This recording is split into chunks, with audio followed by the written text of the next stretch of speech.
You know, it literally is a Sony movie game, but for, like, first person. That's it.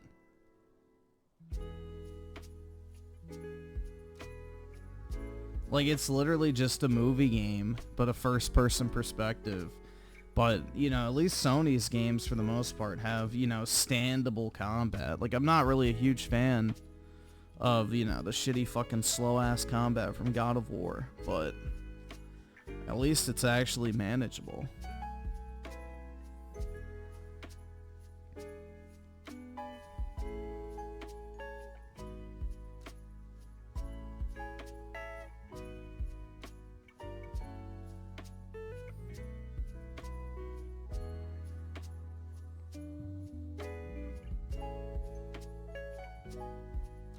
Well, they already ported Gears 1 to PC, so I don't think that'll get ported. They might do 2 and 3. I have no clue.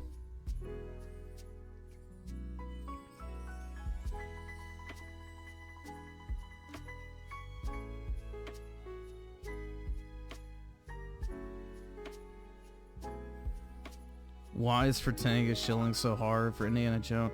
Because he has to cater to his Xbox audience, bro. He's a one-trick. The only thing he can do to get views is shitting on PlayStation or shilling Xbox. That's his audience. Because now he's turned on, like, the anti-woke, you know, I guess, audience after grifting that for, like, a year or so. He's going back to being a leftist now, apparently. So he has to go back to his one, you know, one means of production, essentially, which is, you know, must shill Xbox, must hate PlayStation. It's, like, pathetic, bro, honestly.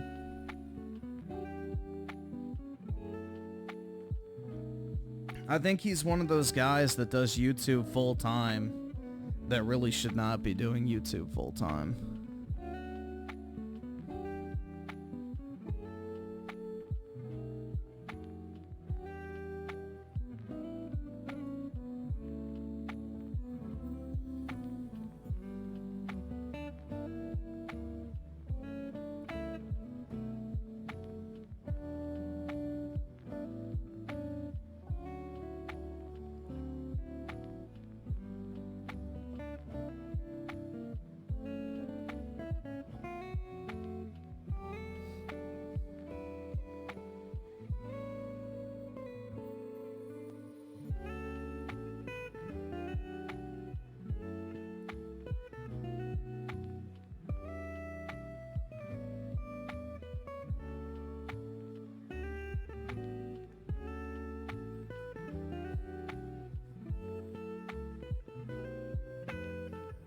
No, the reason why is because Microsoft, aka the most woke company in all of video games, you know, is basically in conflict with the whole anti-SJW thing. So you can't be an anti-SJW and still shill for Microsoft. Like, the two are completely incompatible. So you obviously have to pick one or the other. So you pick the one that gets you the most views and money, essentially.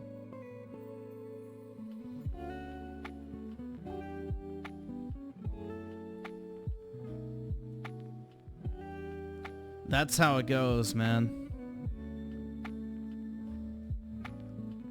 Juan with the 5. The day has finally come, Griffin. It's actually over for me. Let's enjoy one more video of her. Oh, Brett. What, is she quitting because she's pregnant or something? She finally got knocked up. All the months of raw sex has finally paid off. As her guts get rearranged every single night by her husband. CIA with the 2, the Indiana Jones. Oh, who cares? Yeah, I think they already had a PS5 trailer. Yeah, that's like their saving grace to try and, you know, recover some of that money I'm sure they wasted. You know, you notice Microsoft hasn't come out and done their little typical, oh, we have 1 million players in Indiana Jones, like they usually do. You know, typically it's like, oh my god, dude, we have 2 million players on whatever game. Like, you notice with Hell Slop 2 and fucking Indiana Jones, radio silence. No flexing the player counts. I wonder why.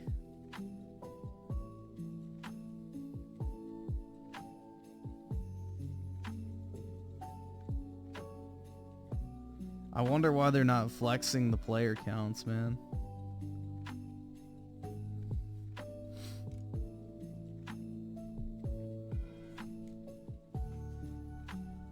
You know, if the excuse for, oh, well, Game Pass, everybody played it there. It's like, okay, well, where's those numbers, man? Microsoft loves to boast about their fucking player numbers. But we haven't heard a peep. A single fucking peep. Which means it probably bombed.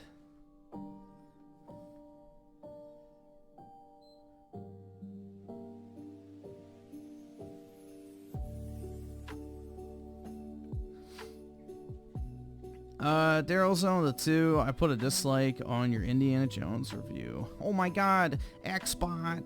No, I don't care. Doesn't affect me.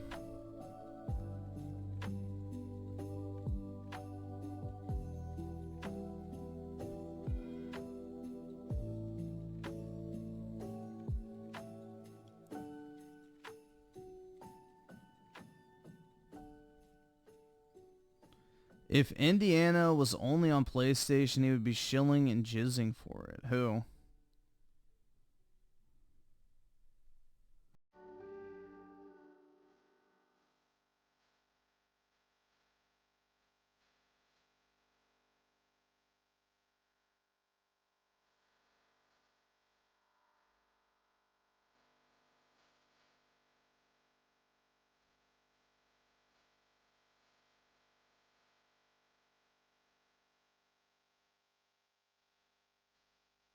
Can you leave a dislike as well? No, Britt, you're a woman. You have to do what you're told.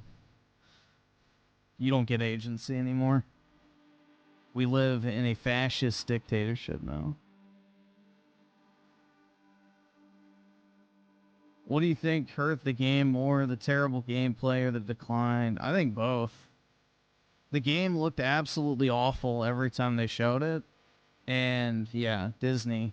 Any IP they have is fucking dog shit now. Which girl was the hottest in the Indiana Jones movies? Shit.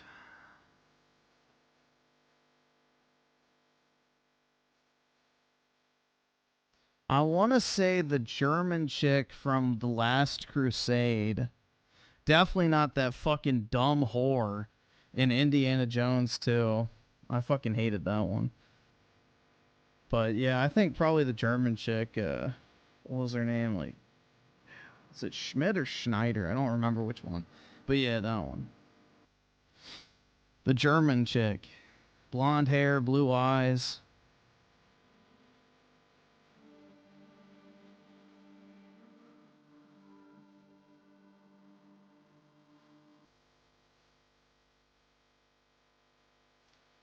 But yeah, the chick from... Dude, I don't know why people act like the Temple of Doom is like the best Indiana Jones movie.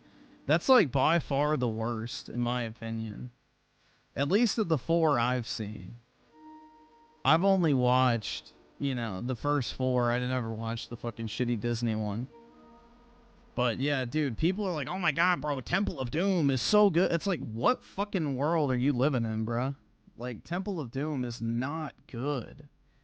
I don't like that one at all. Like, you have the shitty fucking kid companion character. You have the fucking weird, like, Indian setting.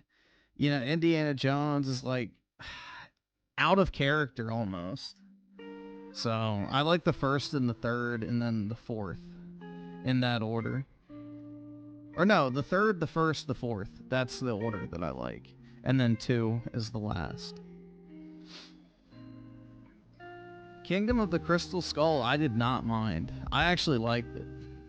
So, fucking sue me, bro. But I think I saw it when I was like 10, so that might also have something to do with it.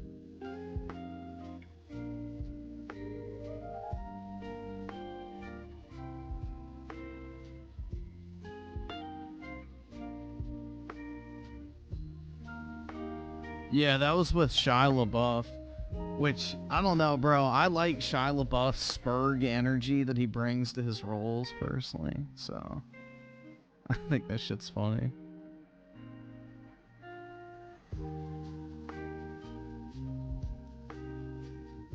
Yeah, I saw the fourth one in theaters, too.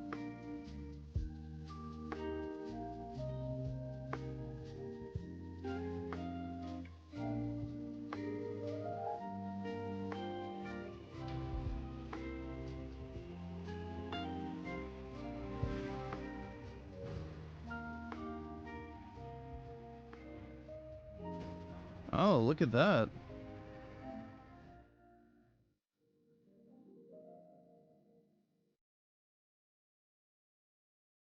I didn't know they added DLC. That looks fucking sweet.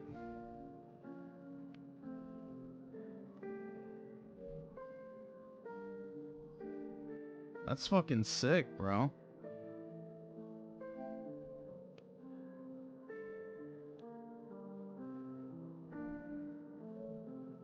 Alright, let me, hold on. Let's go here.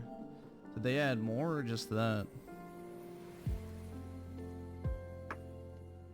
Okay, just that. I'm gonna buy it real quick.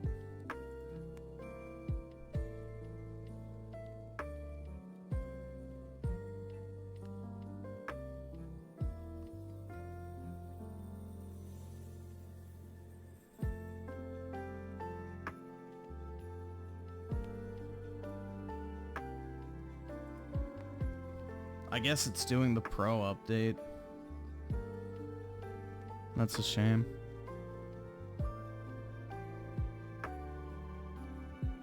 My favorite Transformers? Probably the third one. I think the third or the... probably the third and the first one.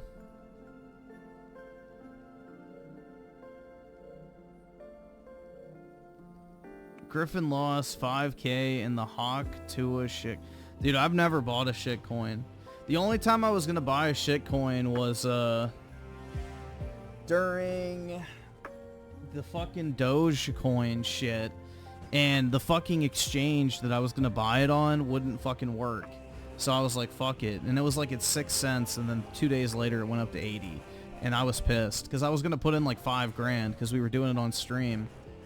And yeah, that shit pissed me off. So I've given up on shit coins because I couldn't get my fucking, you know, Kraken, I think, account to open up because they kept trying to verify. And oh, verification failed, or nonsense. He got cucked by his brother. Get an actual girlfriend if you want to know what real yapping is. It's like the. I'm pretty sure this dude unironically got cucked by his own brother. So yeah. Oh, you need to have a girlfriend to know what real Yeah, dude, it's called a video game in real life, dumbass. Separate the two. Oh, well, women talk more in real life than in the video game? Really? Wow. Thank you for the information. You know, that's such useful fucking info, man. It's just, dude, clown shit. Griffin doesn't understand that women talk in real life if he thinks that the video game character yaps a lot. Like, what type of autistic-ass fucking argument is that? What type of autistic-ass argument is that? You can't complain about a girl talking in a video game because if you had a girlfriend, she would talk more. Like, that's literally what I just heard. What a fucking clown, bro. Raging Boar with the 5. Finally got around to playing Space Marine 1. Combat is great. Getting to... Yeah, it runs really good on PC now. It's really crazy to think about, though. Like, that game ran on, what, 512 megabytes of RAM? Back in the day, so... It's actually kind of crazy. Like, it is weird to think about how, like, undemanding those games really were back then.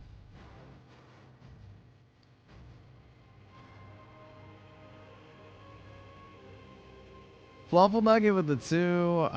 Frit does support Transformers. Probably, man. Respect trans kids, affirm trans rights, stand with Ukraine, Black Lives Matter, trans visibility is valid. No, I'm not watching this fucking shitty ass little video, because then all he'll do is clip the stream and then make 4 other fucking videos on it. I don't watch the fucking dude. He's obnoxious. I've never watched him. So...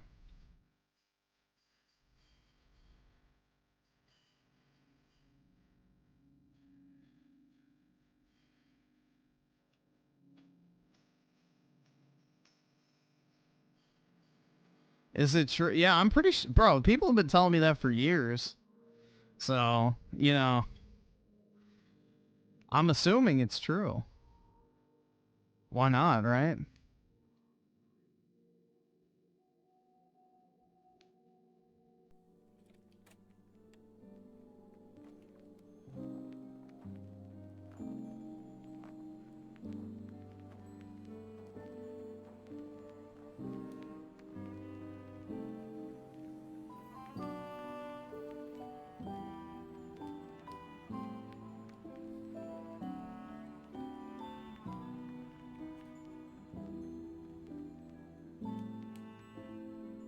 It's gonna make 8 videos on you? Yeah, I guess the rents do, bro. All I can say, guys, is I play the games I talk about. I stream the games I talk about. And then I review the games I talk about. Or at least, you know, give my honest opinions.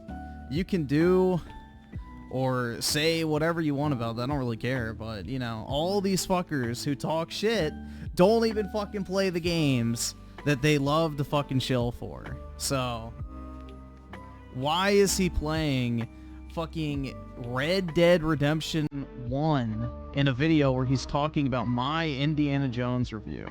Shouldn't he be showing his superior gaming skills, dude? Since that's the popular fucking talking one, like, oh, you just suck at the game, that's why you don't like it? Well, show me how much I suck.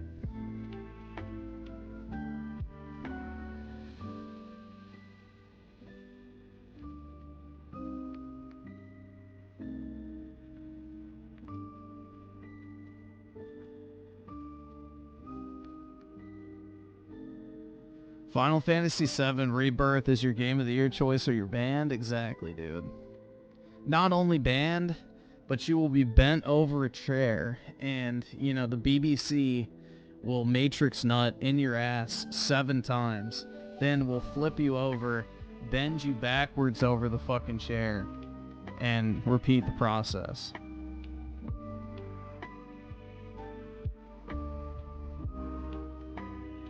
But this time, every single time the BBC Matrix nut fills you up, it'll trigger you to protein shake in your own mouth, launching a load precisely into your open mouth that is agape from the pure pleasure, which then recycles the fucking, But yeah.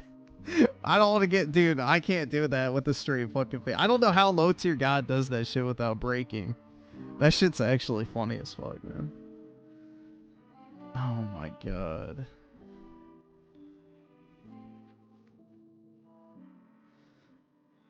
I wish Astrobot to win so we can get more platformers. I don't really think Astrobot... Dude, the thing is with Astrobot, it's a good game.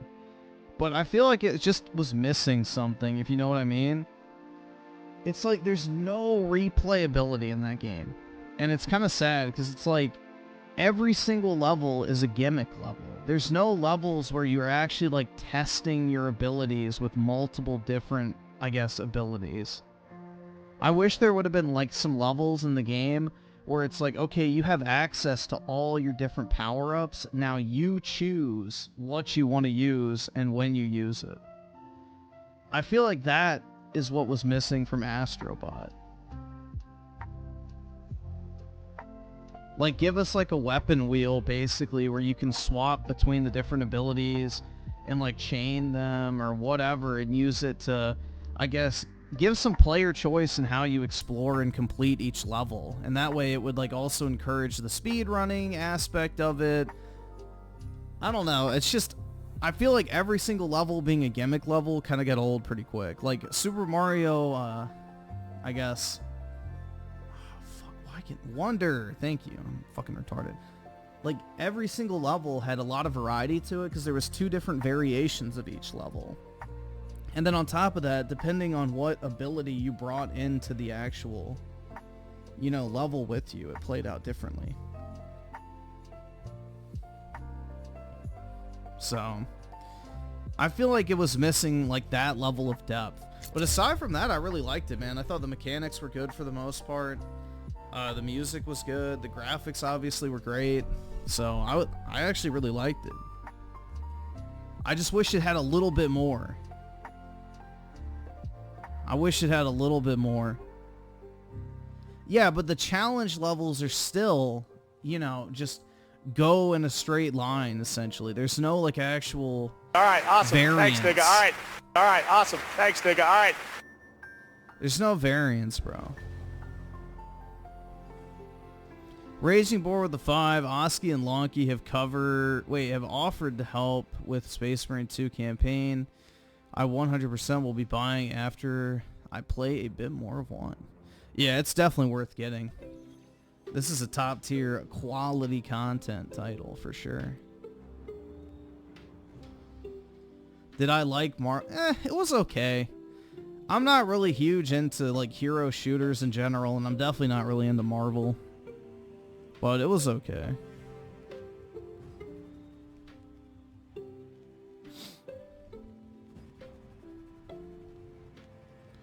Dude wants a linear style game but complains Astrobot is. That's not what I said, but alright.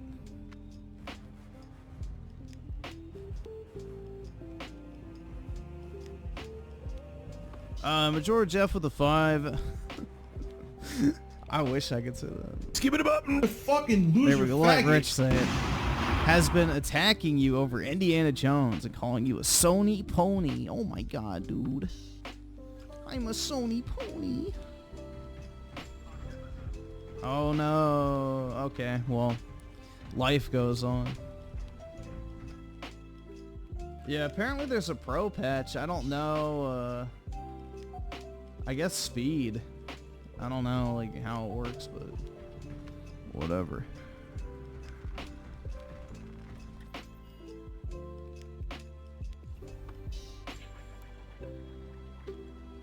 Yeah, it'll never, like, cease to make me chuckle to myself in a Redditor fashion. How, supposedly I'm a Sony pony, dude, and I only like one PlayStation game this entire fucking generation. And it's the fucking kids platformer. But apparently I'm the biggest Sony shill on the planet, man. Just because I don't fucking like Microsoft. Because I'm sick of the lies. Because, like, bro, the thing is that's crazy, too, is up until, like, what? I want to say February of this year, I was still buying and playing everything on Xbox. Because, like, Suicide Squad, I played on Xbox. What other game did I play that was, like, third party? So, it's like, bro, literally, I was still, like, buying and playing the majority of my games on Xbox earlier this year. I just got sick of the fucking lies and shit. And I see the writing on the wall that this is a fucking dead platform. It's, like, not worth putting any more money into. So, I mean, is that like a Sony shill? Somebody who bought and played like 90% of their games on Xbox up until earlier this year? I don't know. It's just, like, the math ain't mathin', dude. The math ain't mathin'. Unless you're, like, doing some fucking massive mental gymnastics. So...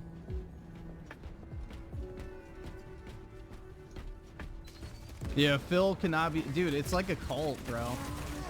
Literally a fucking... the will of Phil is too strong. You're on a PS5 Pro right now? Yeah. What's wrong with that? It's a fucking video game console and I'm playing a video game. Astartes is dead.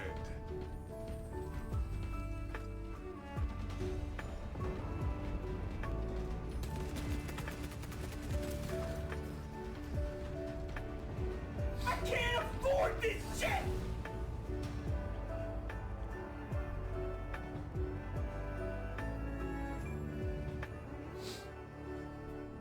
What's wrong with playing games? At least I'm not like Dreamcast guy where I talk about games I obviously didn't fucking play.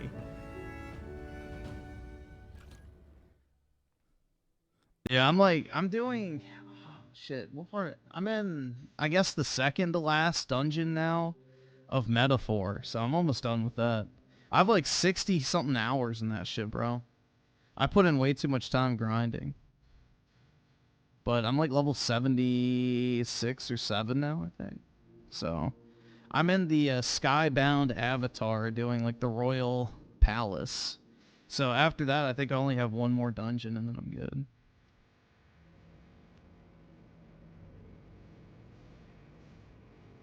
You're on your PS5 except when it comes to COD? Yeah, because I play my games on console. Just like I played all of my games on Xbox prior to getting the PS5, so... I don't know. Was I an Xbox shill because I played third-party games on an Xbox? I don't really get how that works. So if I play video games on a video game console, that makes me a shill for that platform. Even though I don't like the first-party games on that platform. That's like some fucking pseudo-intellectual type logic. Like, I guess if I bought a PS5 and I played Fortnite 24/7, that makes me a Sony shill. Like, what type of logic is that?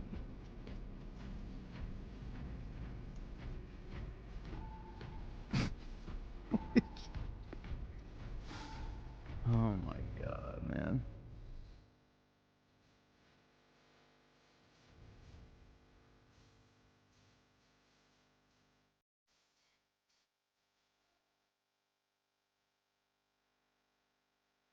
Even start with the 2, they're pulling the plug on Suicide Squad, S to spit. Yeah, fuck that game, man. That game will not be missed. Suicide Squad was fucking absolute dog shit. Good riddance, dude. And Tim Marco, the 7... Skip it about the fucking loser faggot. said that you completely misrepresented the game and lied about it. Oh my god, I lied about it by playing through it myself and using my own footage in my review. Yes, I lied about it. And that you didn't watch the movies. Huh. Little does he know that I have a collection of the first 4 movies in Steelbook. I actually do. So yeah, who's lying now? I've never seen the movies, apparently. Jesus Christ, bro. And then calls me a liar. Interesting. Very interesting, man.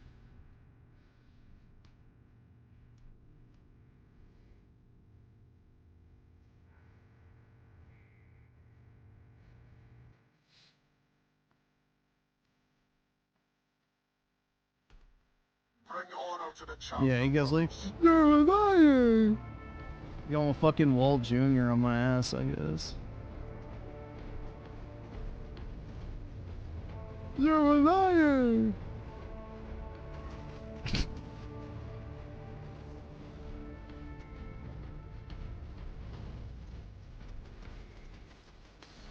You hate the fact, wait. You hate the fact you can't punch Nazis? What?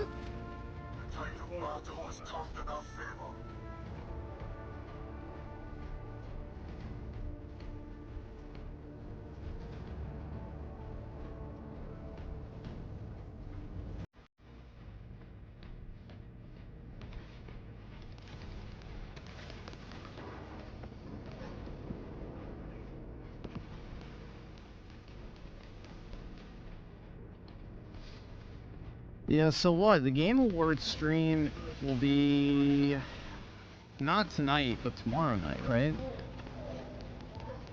Today is... yeah, tomorrow night.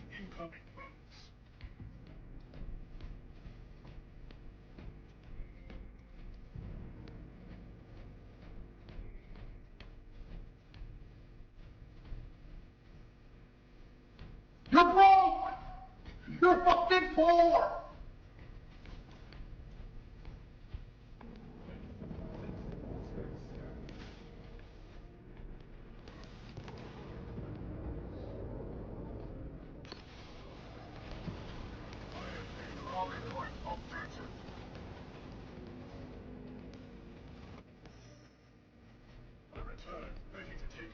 Nah, technically it's Wednesday morning for me right now.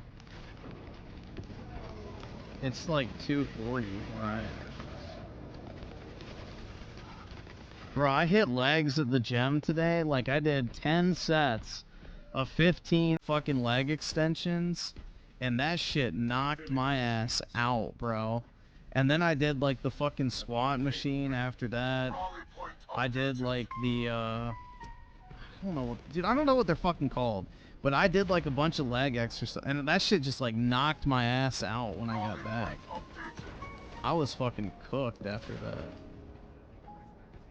No, my legs aren't even like wobbly. I was just like fucking exhausted, bro. Like more so tired than sore. So, I mean, the thing is I did weights tonight for like over an hour, which typically I don't do. So I'm guessing that's what it was.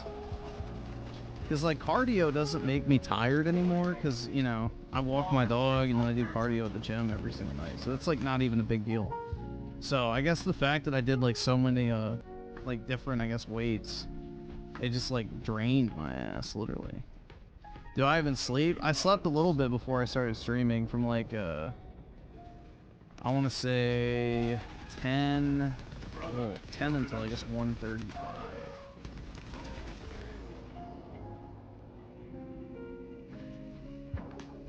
Restores to combat readiness. He doesn't go outside. He lives in his mom's basement and is uninvited from Thanksgiving. I know, dude. No, my parents are coming into town for Christmas, so. Unlike Review Tech, my family actually likes being around me. So, that's the nice thing, man. Is my family doesn't hate me. They haven't seen a video of me stroking my micro peen.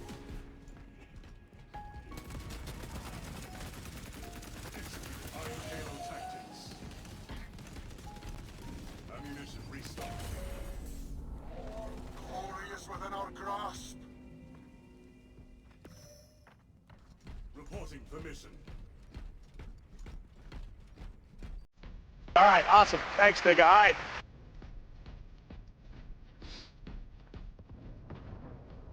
Yeah, living in the same house and being uninvited. Dude, that shit's crazy. I mean, I feel bad for Rich on some level, but it's like, damn, man. This is why you don't do sexual degenerate shit. This is why you don't act like a fucking, you know, sex fiend on the internet and send that type of shit out to random strangers, especially. Like, he met this chick on fucking Twitter, and he started sending out meat stroking pics to her. It's like, bro, what? You've never even met this woman face to face, and you're sending her videos of you stroking your shit? Yeah, I got lotion on my dick. I'm stroking my shit. Like, come on, bro. And he was like 30-something at the time. It's not like he did that as like a dumb fucking high schooler or some shit.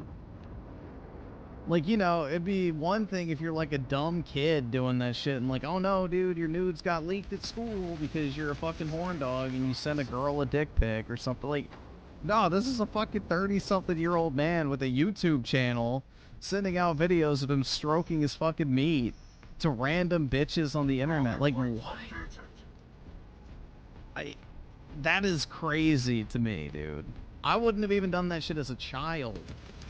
Much less a grown adult in my fucking 30s. But, you know. Bad decisions, man. That's thinking with the wrong head.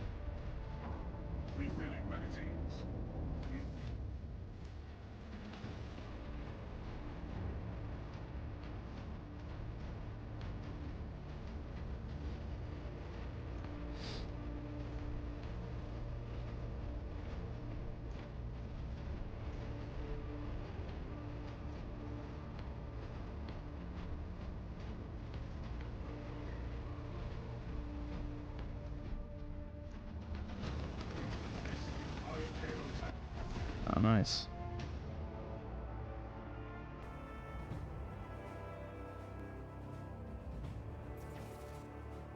Griffin, just get a random woman pregnant. I'm sure things will work. Oh, I'm sure too, man. It's always a great idea. Nor would I strip on camera. No, I would not do that.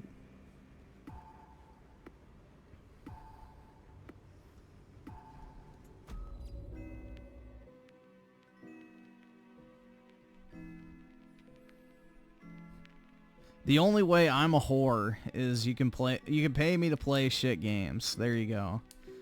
That's how you can control my body with money, is you can force me to play shitty video games.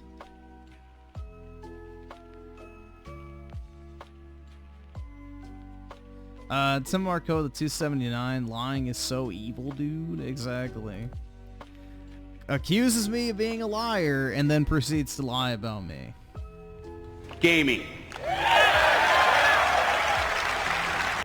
Majora Jeff with a 5. You don't have to tell me if you don't want to, but why does he hate you so much? Because I don't like Xbox, essentially. His entire channel is dependent on making anti-PlayStation, pro-Xbox content. And when literally no one fucking cares about Xbox enough to make actual content about it anymore, you have to get desperate and label everything that slightly goes against Xbox as Sony fanboy content. So that's basically how it works. When your one-trick YouTube account is literally shitting All right, on awesome. PlayStation, Thanks, nigga. All right. you have to constantly find something to bitch about.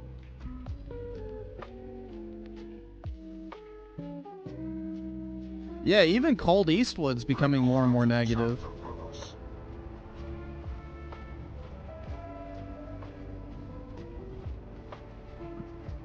Griffin, can you play? You won't last 5 minutes. Don't you fucking tell me to my place Playing to this shut the fuck up. game, live on stream. If it's a porn game, I can, unfortunately, but I did guarantee you if it was, I could last more than 5 minutes.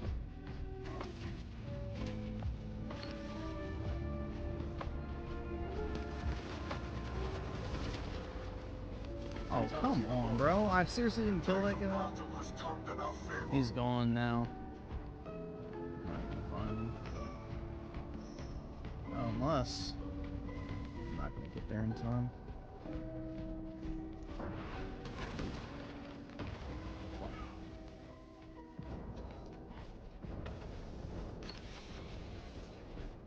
I'm essentially a whore myself. That's right, man. Only I do it in a way that spreads my love of gaming, or lack thereof. Instead of, you know, literally spreading my thighs.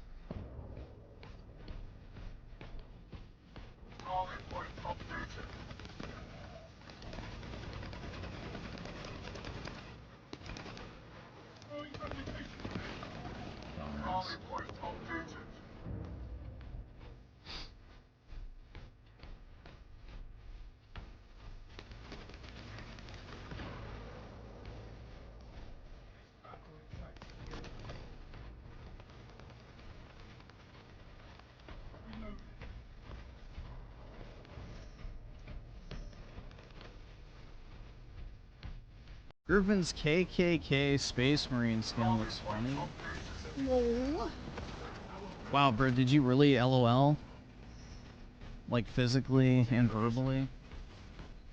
Just burst out laughing at my skin?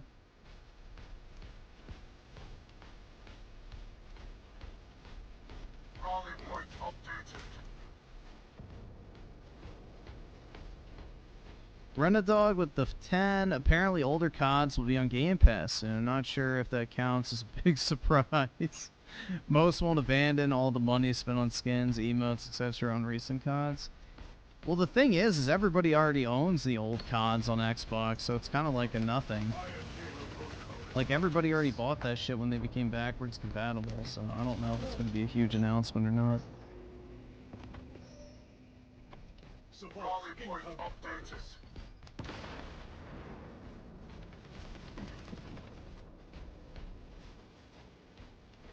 Griffin got banned from Christmas since he showed his Yuffie cards. I don't have Yuffie cards. Don't get me confused with somebody else.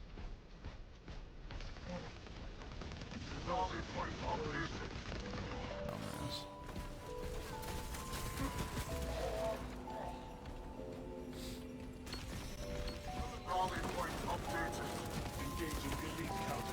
The problem is people play the older CODs for like a week and then they go back to Warzone.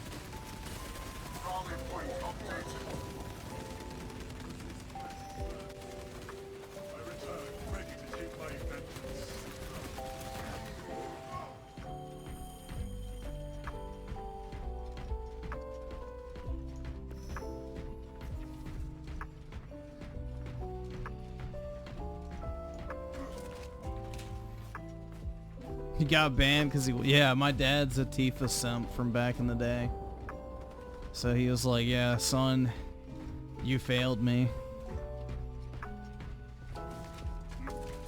You chose the, you know, slim, noble frame of Aerith instead of the peasant Bazoom frame of Tifa. You're banned from all family events.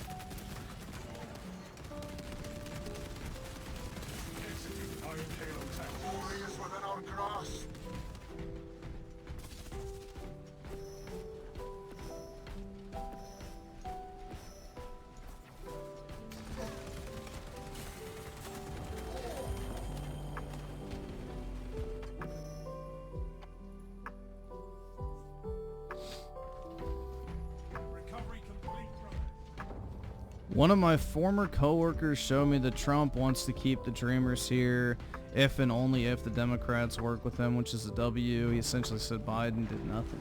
Well, yeah, Biden did nothing in general other than fuck everything up.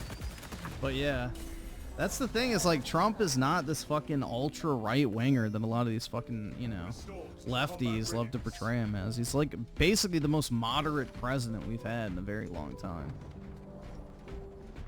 Which is what's funny. It's like literally Democrats probably agree with him more than fucking right-wingers do, if they're being honest.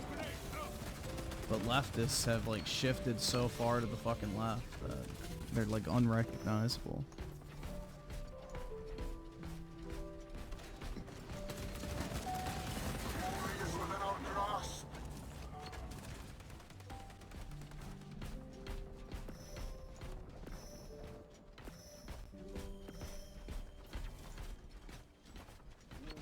Iron Halo online.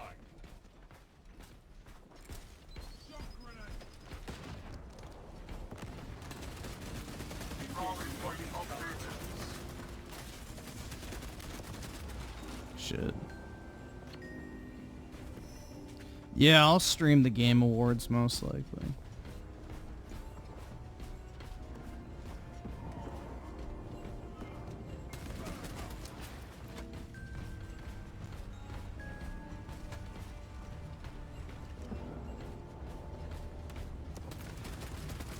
Yeah, Trump and Bill Clinton probably agree on most things.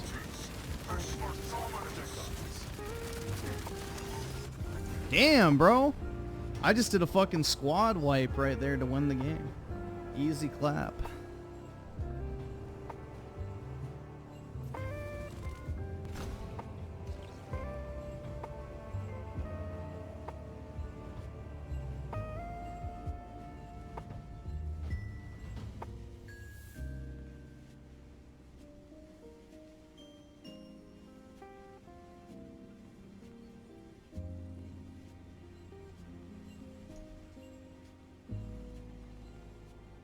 Make a video right after? I might.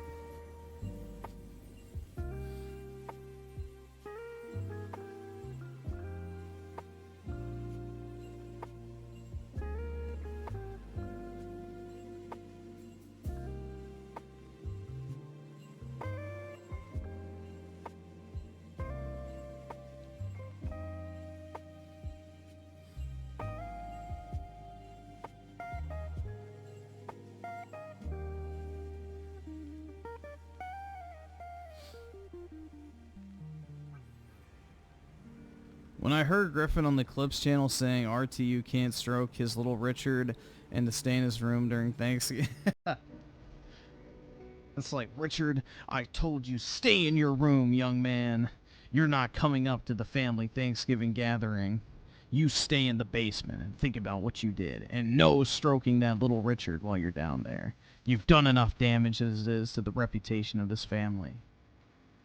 You see that? Your Aunt Jennifer did not want to see the video of you stroking your shit with lotion on your dick, son.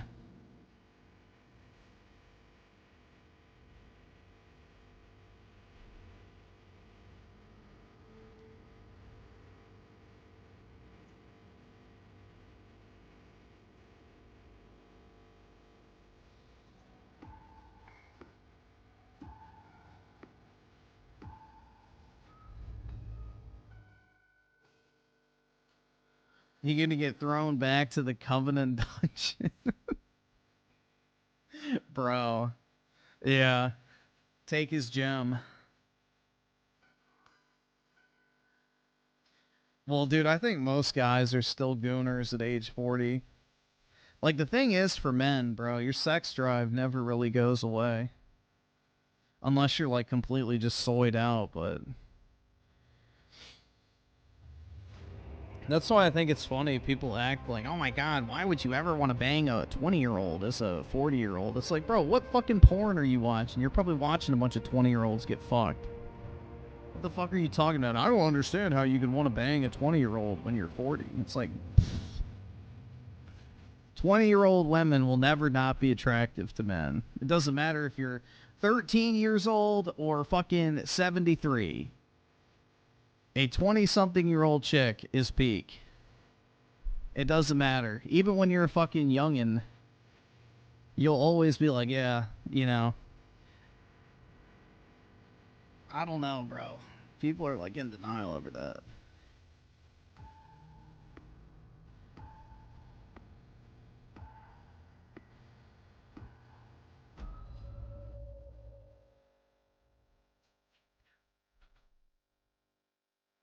Bring order to the chapter, brothers.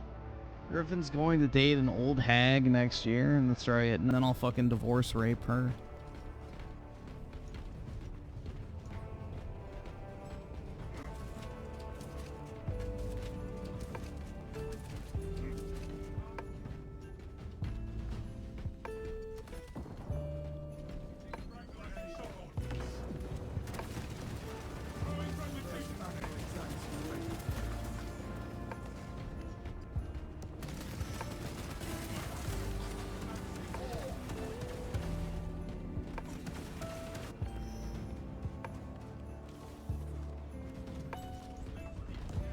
It's because you have an insane amount of unmarried 30-something-year-old women who don't want competition. Yeah. Very true, man. Women are very, you know, insecure about aging. That's why they waste so much money on plastic surgery and makeup and all that type of shit. And skincare and you name it. To try and look younger. So they're genuinely threatened by it.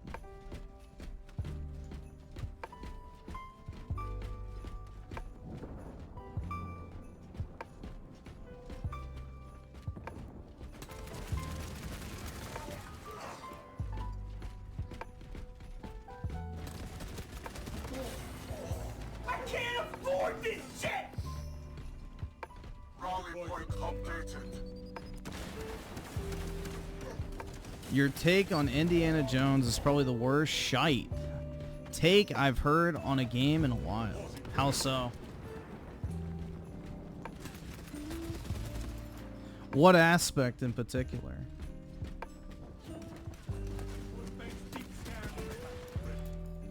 All right, awesome. Thanks, nigga. All right. Fatality reported.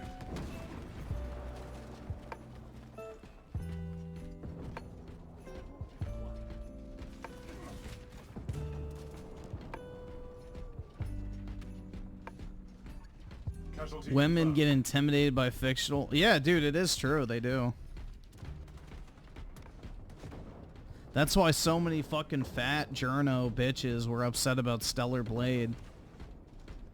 And that's why they push so hard for ugly chicks in video games, so they don't feel threatened. It's pretty sad, bro.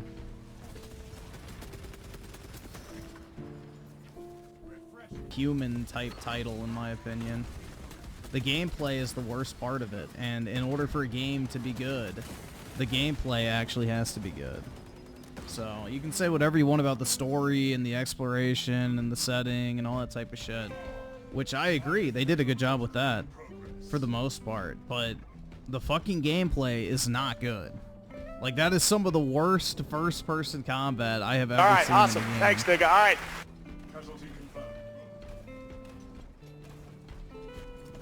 That first-person combat was not it, bro. It should have either been third person or the enemies shouldn't have been as fucking spongy as they were. Either one of those might have fixed it. Also, the gunplay was fucking bad. Astartes, push for dominance.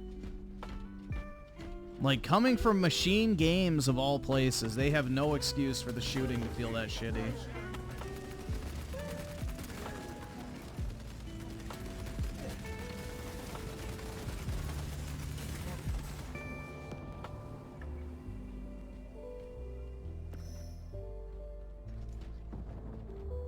Like, that's what I said in my review, though, is I think, honestly, if it was like a puzzle game, like, get rid of the combat, just make it a full-blown puzzle game, it actually probably would have been really good, man. If they would have taken all that time they wasted on the fucking combat and then just done, like, more on-rails segments, kind of like the plane sequence, as far as combat goes, I think that would have benefited the game a lot. Like, just make it a full-blown puzzle exploration game. Get rid of the slop combat, and I think you actually would have a winner right there, and that's something different. So, that's the, like, I could see a semblance of something good there. It's just, holy fuck, is the combat bad. It's really bad. My favorite chapter, the Vatican part. I thought the Vatican was really well done. Egypt was kind of boring to me, and then the fucking Southeast Asia area absolutely sucked cock because of the God of Snore boating sequences.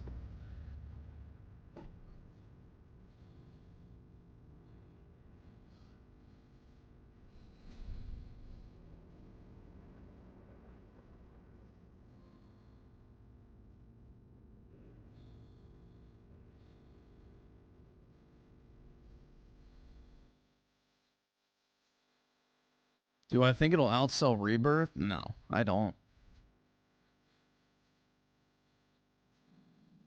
I do not.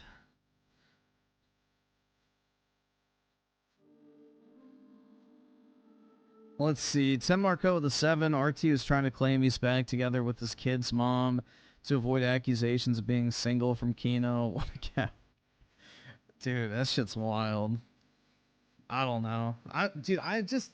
I am so the game and you never want to touch it again. That's what I consider slop. It's like a game that you play and then you never want to actually go through again. I think that's the benchmark for slop at this point. Because so many games are just like one and dones. Because they're not really actually video games, they're experiences. So you don't want to experience it twice after you experience it the first time. So I feel like the metric for what should be a good game nowadays is like, okay, I bought it, I beat it, and I immediately could see myself wanting to play through it again. That, I think, is the difference between like what's slop and not. Is like, do you actually want to keep playing this game after you finish it? Whether that be playing the multiplayer, doing a second campaign playthrough, getting the trophies or achievements, like that type of shit, you know? No, I don't care about GTA 6 at all. I'm not really a Rockstar fan personally. So, I'm not really a fan of any of their games. My favorite Rockstar game is Red Dead 1, and I really haven't liked anything since.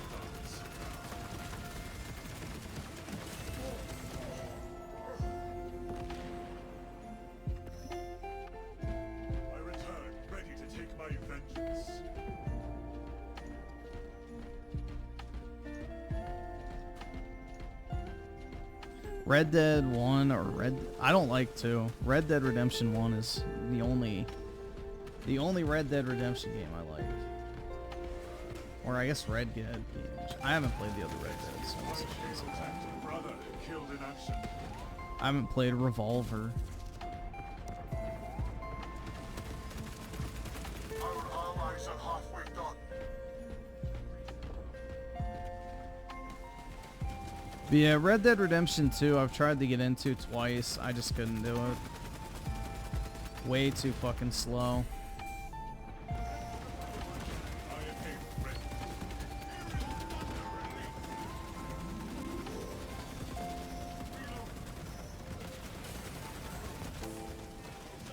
Dude, that shield needs, like, breakability.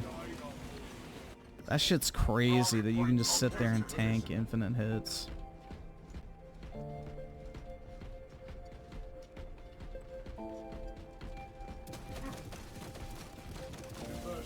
Really say I love Elden Ring. Like, Elden Ring is fine. I liked it, but it's not, like, my favorite game of all time or anything like that. But I do like the fact that it is primarily a gameplay experience. That is a nice aspect of it.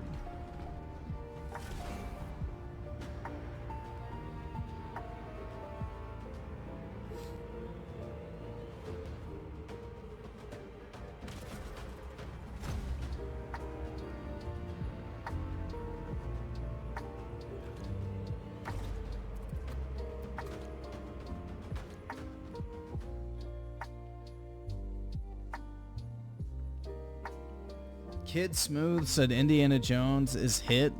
Well, I guess he forgot the S at the beginning of that.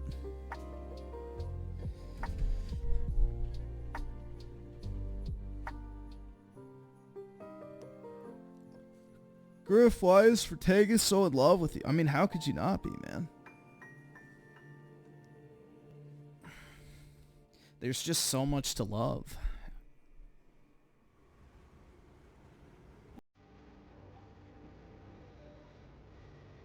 Well, dude, they already said, you saw that leak, right? Where they said basically they told the writers not to make fun of trannies and minorities.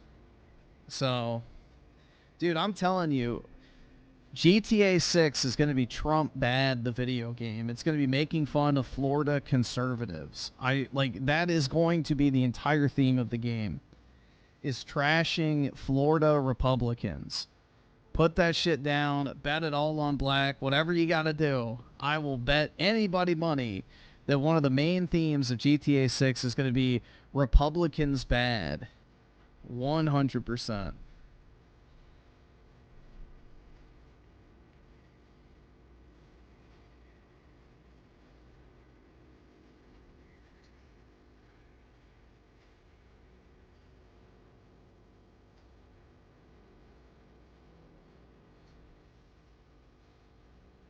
Believe it, dude.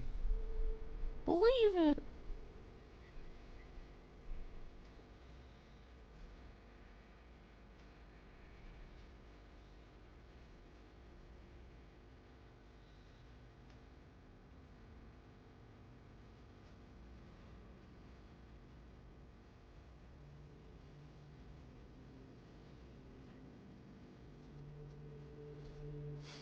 Fred said he expects Indy Jones to make 2 million lifetime sales.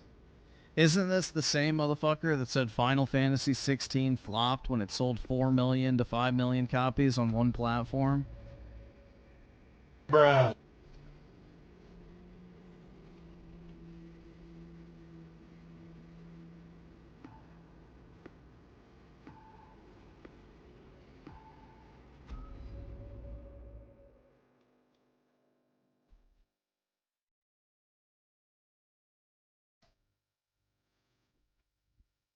Third-person shooting in the industry as well, so...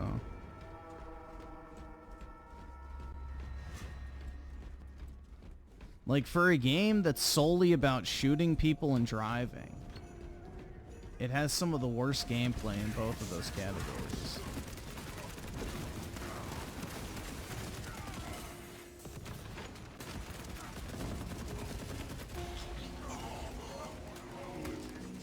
Like in GTA 5, every car feels like you're driving on ice. And it's like, why? I don't know.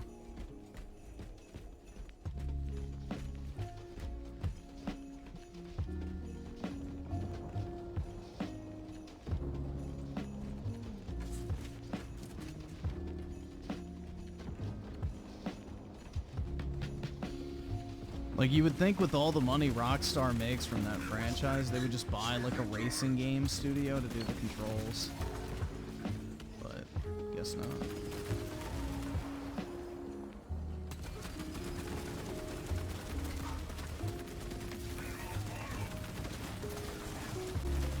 Damn, man!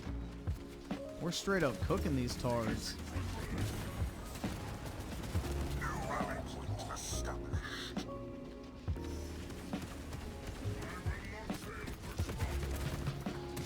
Hop on the magic short bus. Oh, I took him with me. Alright, we'll do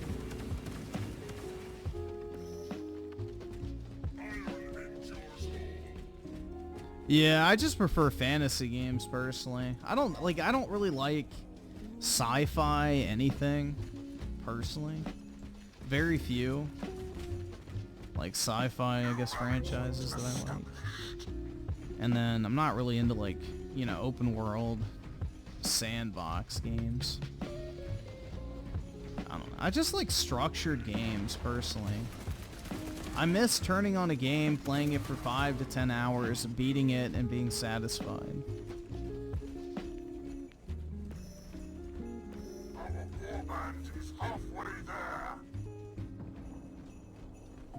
Should RPG games have romance and sex? I guess, I don't know. Doesn't really matter to me, honestly.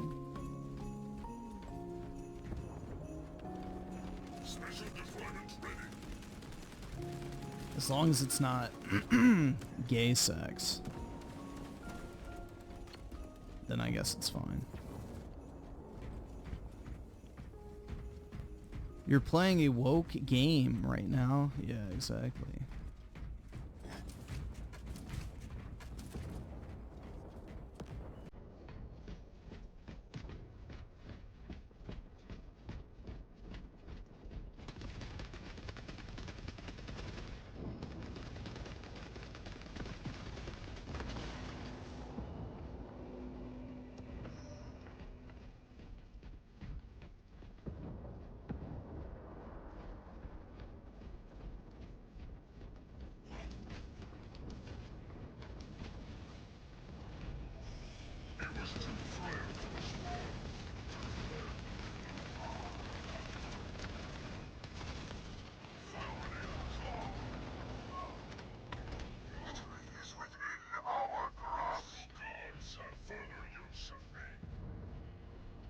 Took Toy that long to get a kill. Fuck you.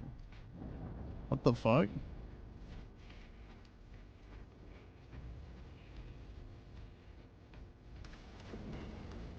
Uh-oh. U-Generation Schizo posting again.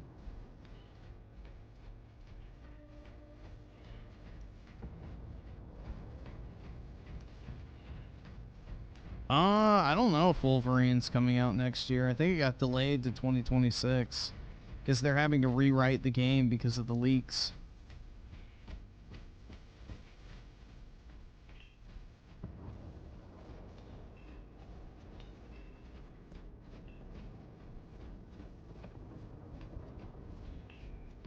Yeah, I guess he's, you know, it's that time of the month. I don't know.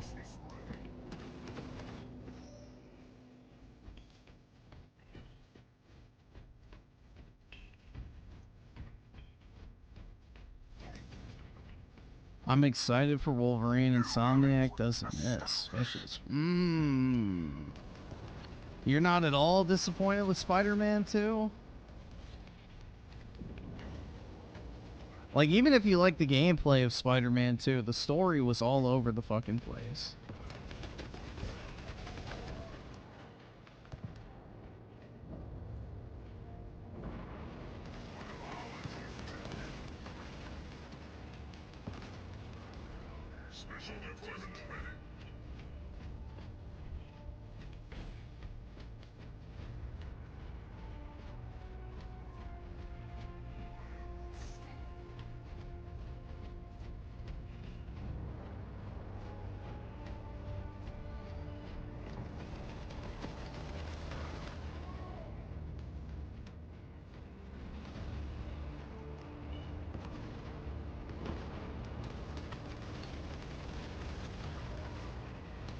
You're broke!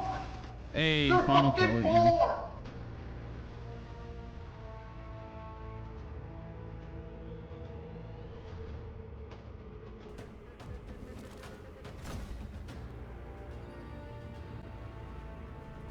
Tim Marco, the 279 Wolverine has to be redesigned. It's compromised. Yeah, that hack or whatever basically ensures they're going to have to rewrite the entire...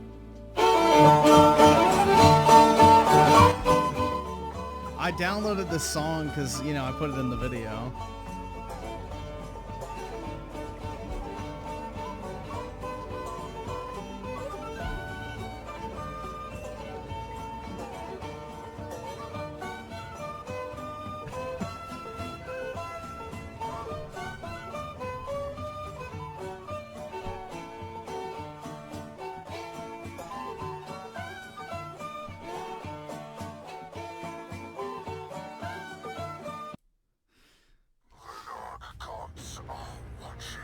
There you go. Some culture for the night.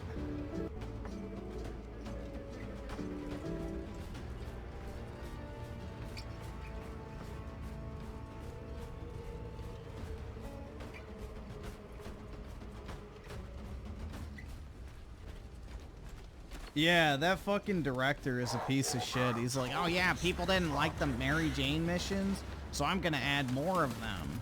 But that's the attitude that modern game devs have towards their audiences, is they fucking hate them. Like, the average game developer absolutely fucking hates the people that play their games.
A fool and their money are soon departed.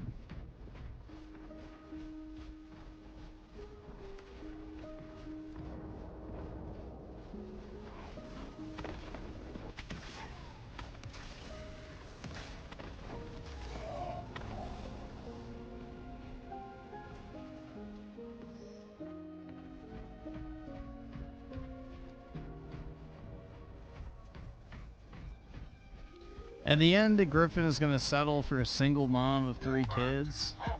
Nah, I'll settle for a fucking 45 in the back of my skull before that happens.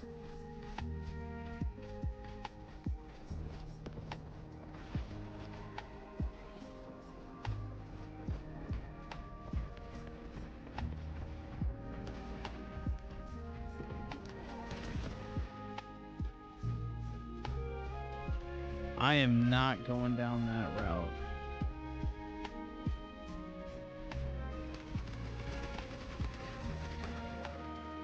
It boggles my mind on why people... on why the fuck people gave the Hawk to a girl popularity and money. Because she's normal. You know how rare it is to find somebody that's famous that's normal? Like, that's the thing, is I completely understand why she's famous.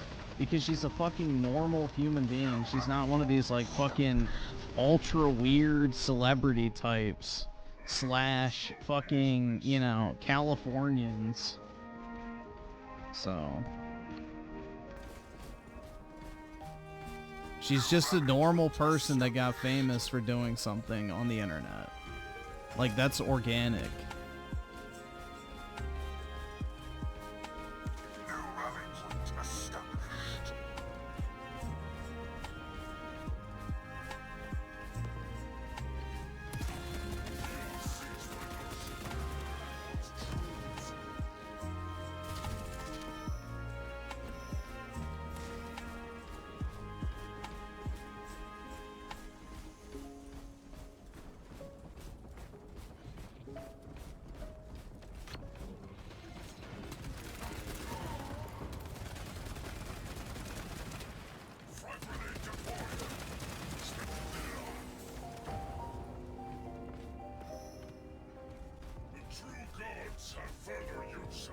You've never been hawked to it?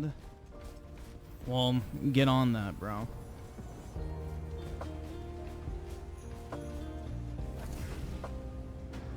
Griffin's gonna be like the typical mixed race. That's right, I'm gonna have a black queen that constantly has to tell me not to be a bumbling idiot because, you know, I'm a stupid man.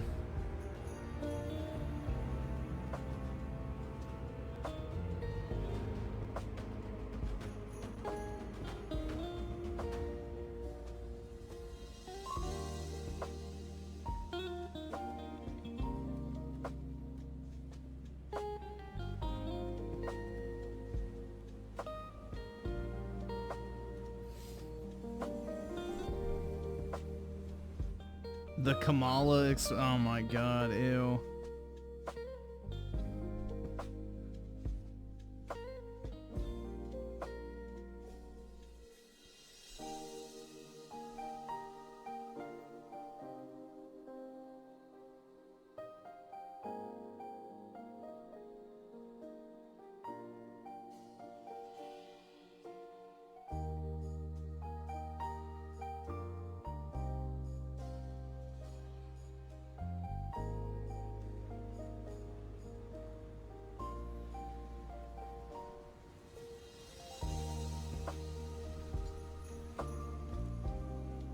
Griffin gets steamy on stream. Yo. Nah, bro, I got steamy at the gym today. Bro, my I don't, that like literally fucking knocked my ass out. I don't know, maybe I should do legs more often like that if I need to catch up on my sleep. Cause bro, that shit put me in the fucking, almost in the grave, dude. Like, I got back and I just like literally went and laid down. The dog hopped up next to me and I was out. So the lesson is always have relationship with race of yours. He was too frail for this war.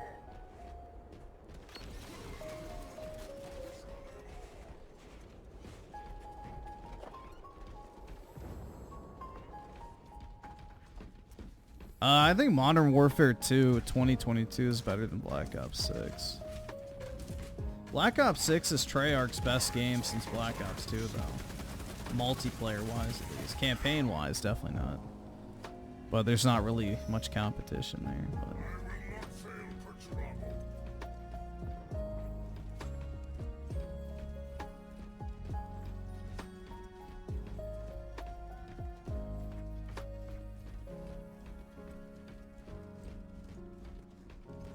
No, the problem is, dude, is I'm a rich guy stuck in a middle-class body right now.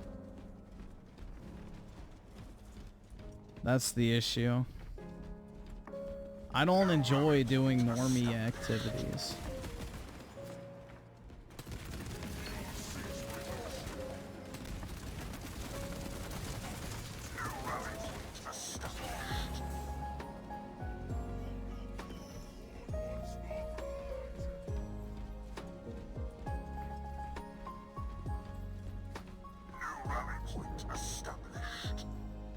Yeah, it's sad what's happening in the UK.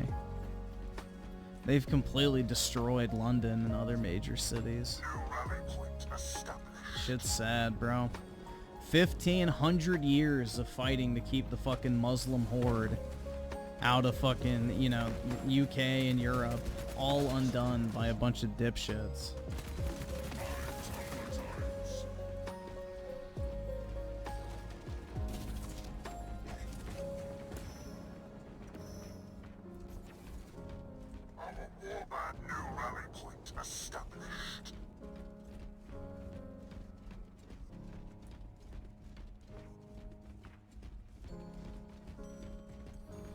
I'm coming to the point that Griffin hasn't liked one single player game in 2024. That's not true. I liked Stellar Blade. I liked Final Fantasy VII Rebirth. I liked Astrobot. I liked Dragon's Dogma 2. I don't think any Western games this year released that I liked. Yeah, Visions of Mana's fucking Jap.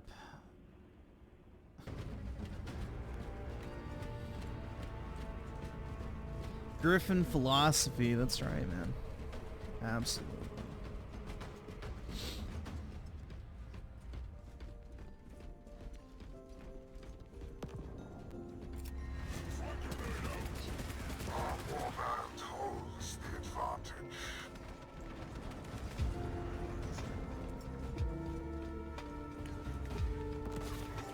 Yeah, FIFA wanted, I think, like $2 billion a year to put the name FIFA on the case for, you know, EA. So EA just said, nah, we're not paying that, and then just made a fucking, you know, football club game, or whatever the fuck it's called. So they just don't use the FIFA name, but it still has all the players and teams and everything like that, so...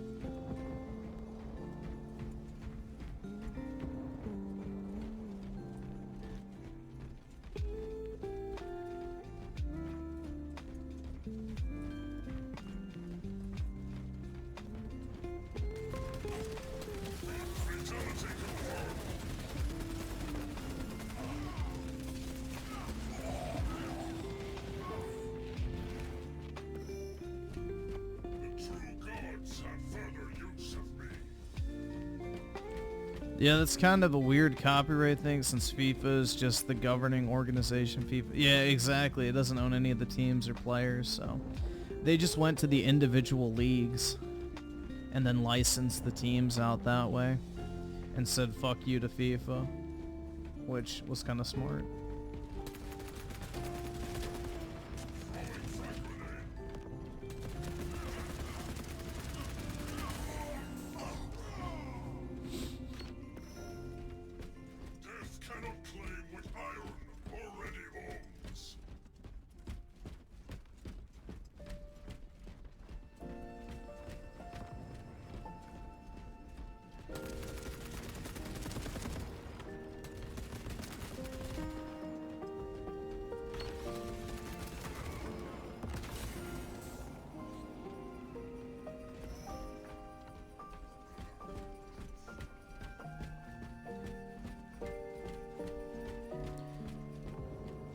Yeah, that's the thing. If I was a sports organization, I would say, like, yeah, anyone can make a fucking, you know, a soccer game or a fucking football game or whatever.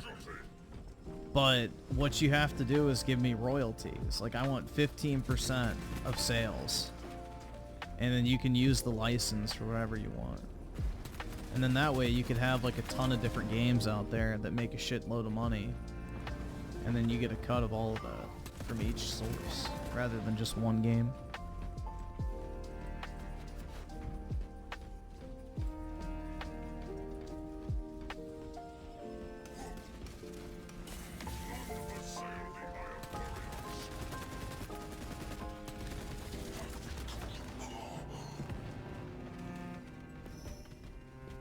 I will not fail, Prince Romano.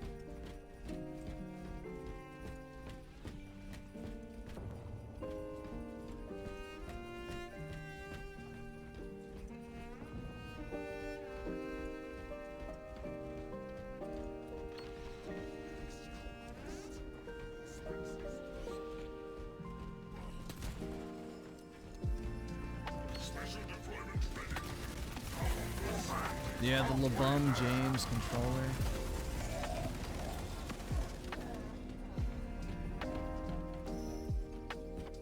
There are 2 Twitch drops for Space Marine 2. What do you mean by that?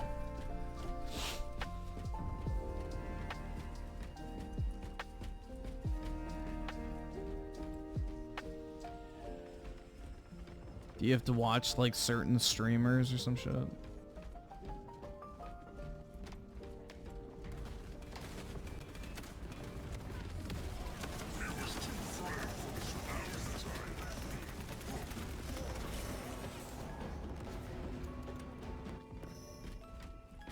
Their money back from Alan Walk 2. That game still hasn't even broke even.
Team Fortress 2 is slowly becoming dead horse. Well, I think that's why Valve is releasing that Deadlock game, so. Because, you know, they don't really have a relevant first-person team shooter, whatever the fuck, hero shooter. There we go. That's what I was looking for.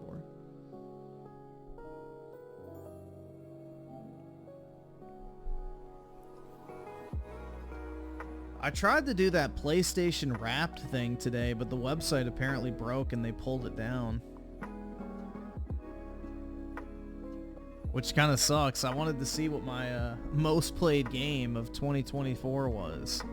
Gee, I wonder. Whatever could it be?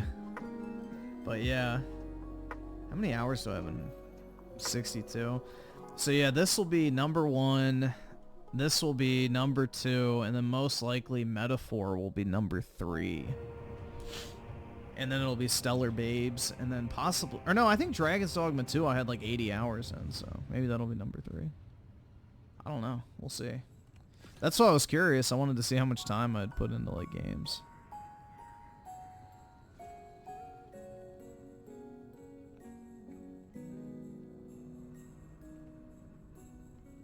Imagine if Griff pulled it up and it was the Dead or Alive bikini game. I have it.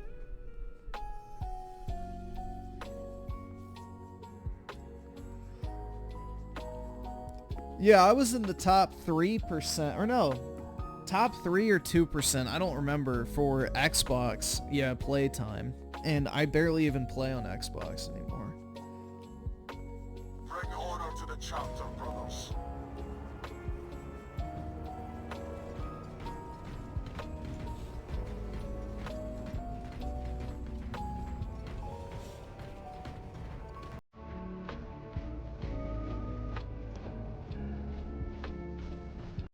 Like Doom, the Dark Ages is day and date. Call of Duty is day and date. I guarantee you the next game that's coming to PlayStation is going to be day and date as well. Like, it's done. It's day and fucking date with, you know, a different console now. That Gears of War fucking prequel will probably be day and date. The next Halo will probably be day and date. Like, it's Jover at this point, guys.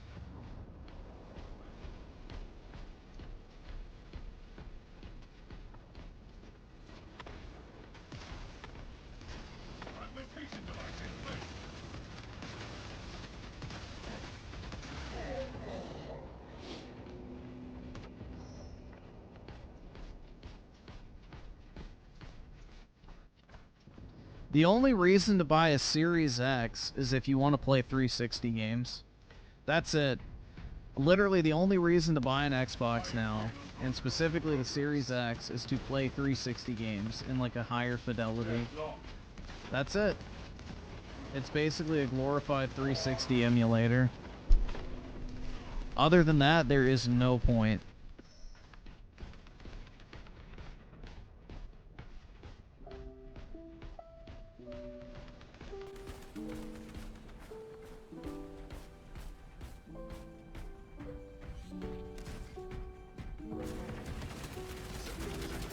Fragmentation grenade. Massive orbital fatality reported.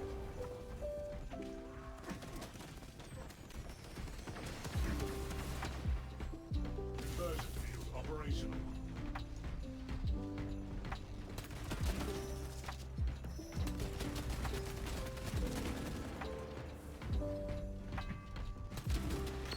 Refilling magazines.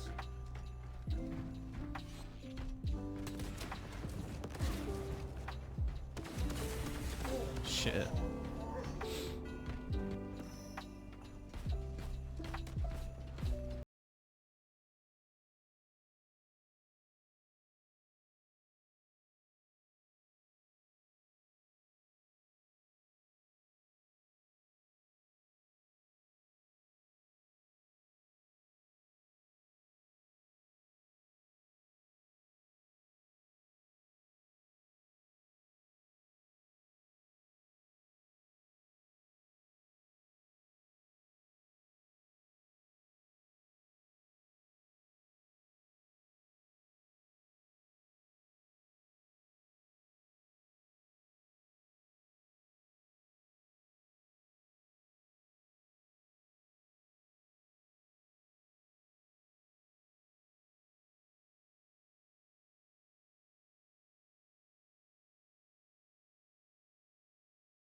Why I didn't like Ghost of Tsushima as well too, because you know, after slogging through the open world of emptiness, you then can't even skip dialogue. And it's like, bro, none of this shit is that interesting. I don't want to watch it.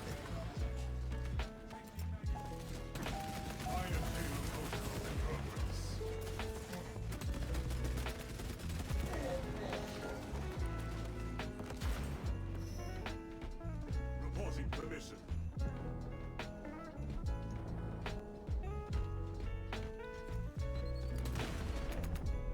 Like, video games should give you a reason not to want to skip the cutscenes, not take away your ability to do so.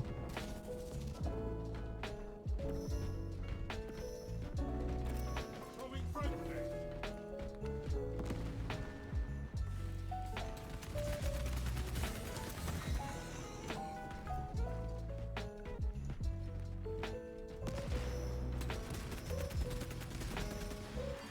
An assist? Fuck me in the ass, bro. Restored to combat readiness. No, Stellar Blade doesn't have unskippable cutscenes. I'm pretty sure I've skipped several. But the question is, why would you want to, bro? Because that's when you get the close-ups. That's like your reward. We lost the advantage. Reclaim it at once.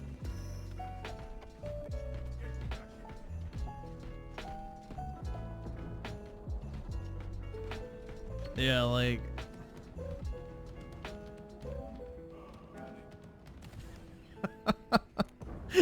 There you go.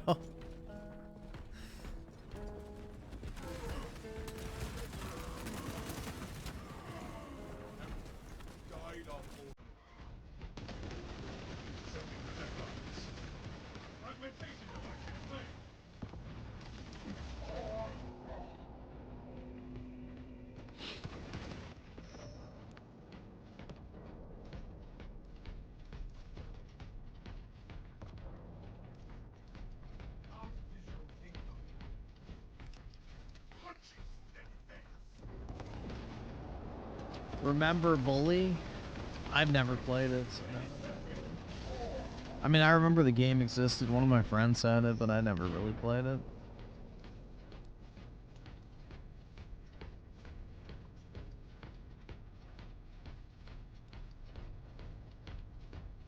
Astartes is dead.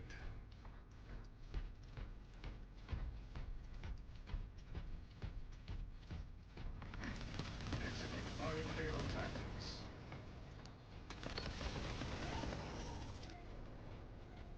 Fatality reported.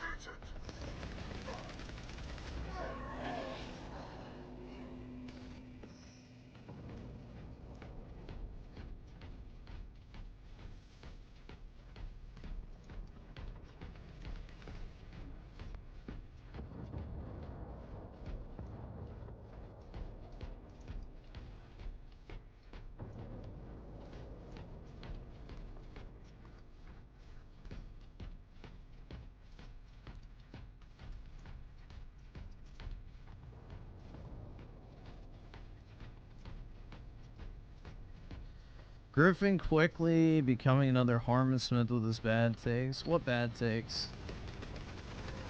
Name them.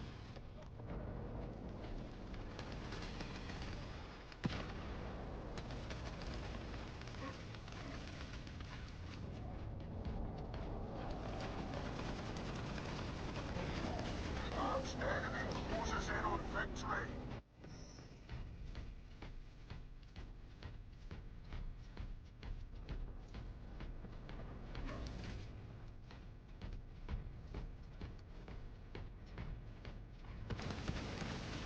Our allies are halfway done.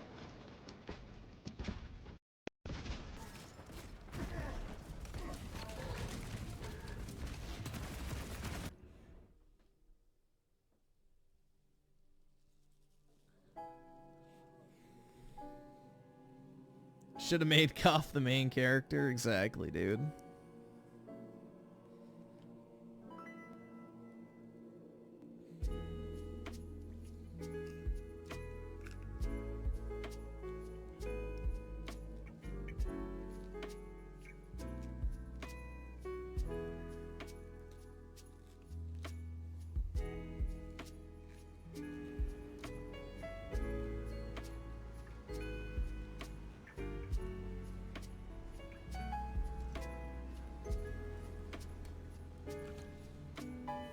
Alright.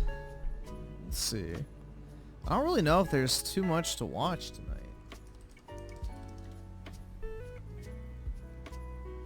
Am I done with Marvel? Yeah, I don't really like it. I mean, if you guys want, I can play it again, but I wasn't really a fan, so to say. I can play it again if you'd like me to, but not tonight.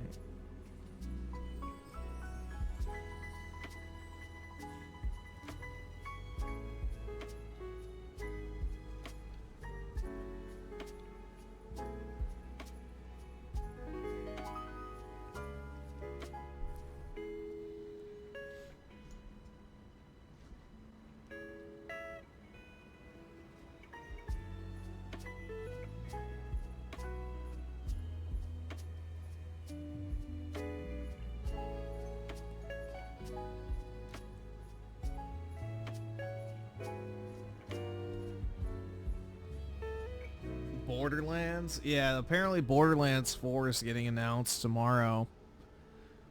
Or not, well, I guess yeah, tomorrow technically, for the Game Awards, and I have zero interest, unfortunately. I used to love Borderlands, man.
Borderlands 3, dude, I could never finish it. Like, the gameplay was an improvement over Borderlands 2, but I absolutely hated the characters. The subclasses were way worse this time around, and the story was fucking awful. So, like, yeah, they improved the gunplay, but everything that made Borderlands was objectively worse. So, it just sucked. I really wanted to like that game, bro. Like, I remember, like, playing. I bought, like, the Ultimate fucking edition with all the DLC and all that shit. Because I wanted to like it. And it's just, like, it's not fun.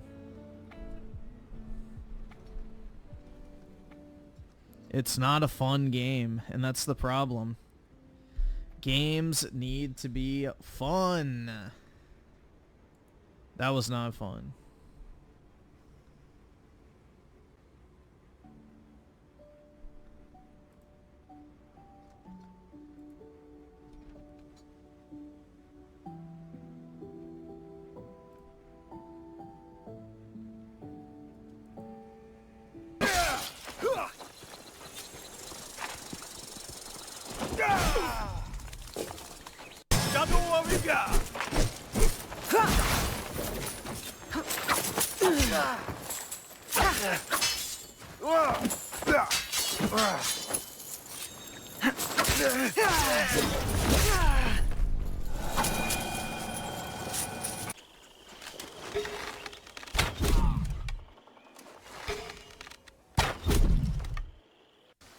Black Flag was the last real Assassin's Creed. This new fucking wannabe RPG bullshit fucking sucks.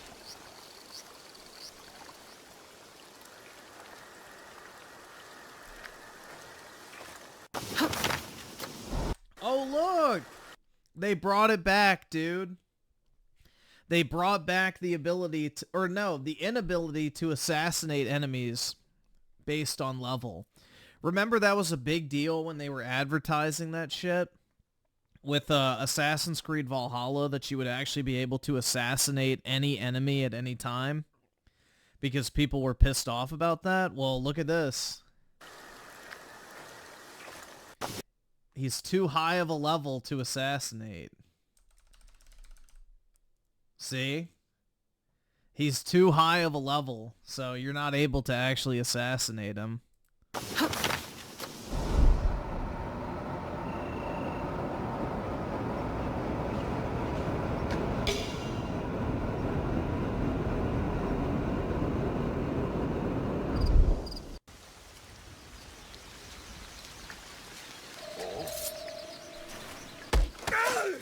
Oh, look! You can't assassinate him either. Wow, they got rid of one-hit assassinations, and they're even advertising it. Another one. Coming.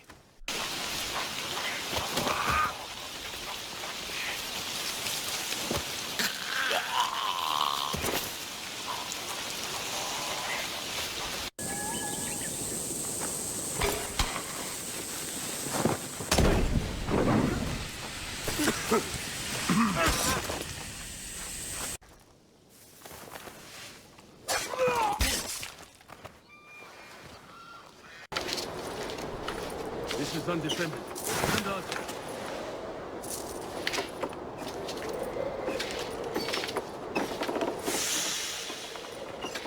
Our forces will join up there. That's enough. You will rise with me. Yeah, Assassin's Creed Valhalla was way too long. That's what she said, but, you know. It was way too fucking long. And then the ending was such a fucking unexciting, you know, just lukewarm kind of nothing. Same with Odyssey, though. Odyssey had an awful ending.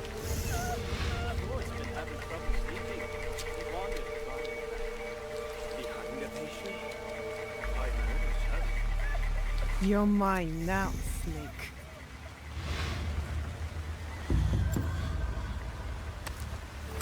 Dude, I used to love Assassin's Creed.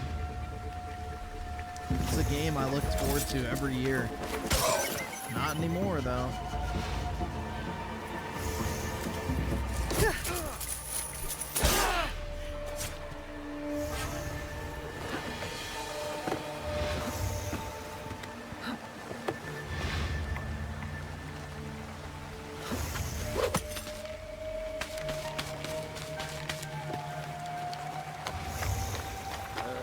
Lord Hayashi cannot seem to stay in his quarters. This is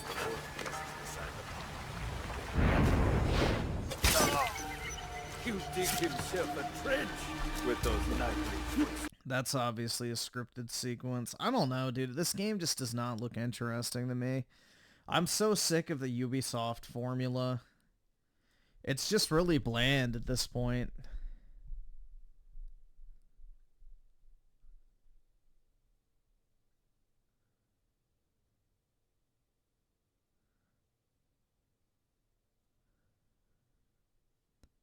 Fan service ruined the frame, I guess. I don't know. Dude, I mean, it's just like, I always pull this up.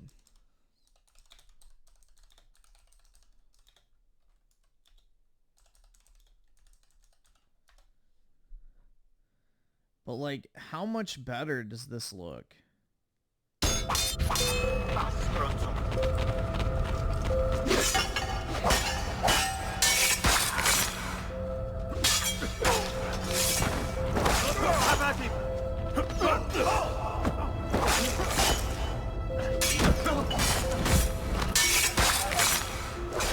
Forza! No!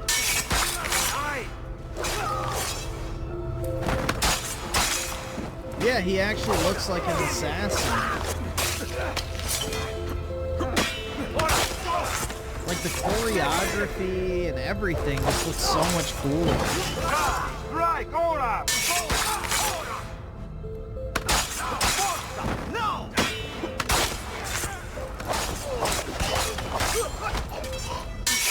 This is way more fucking satisfying than fucking parrying and shit.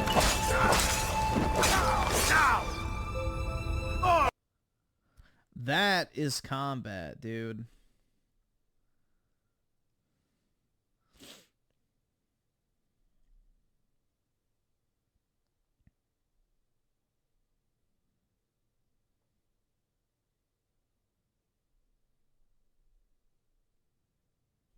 But, yeah. That is what Assassin's Creed should look like. Like chaining your kills together, and it's just so much more satisfying. So much more satisfying than the new shit. Old games are also another reason why old COD is... I guess so, yeah.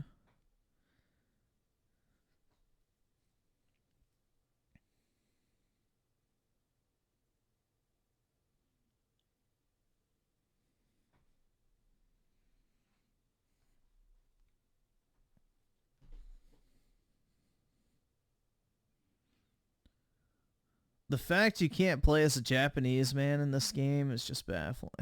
Well, dude, Yasuke is a Japanese man. He immigrated to the country. He's just as Japanese as a Japanese man. Obviously, dude, what are you, racist?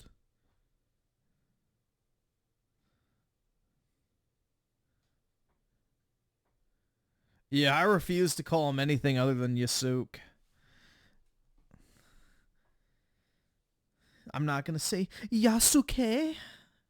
Oh, Oni-chan. Yeah, no, I just call him Yasuke.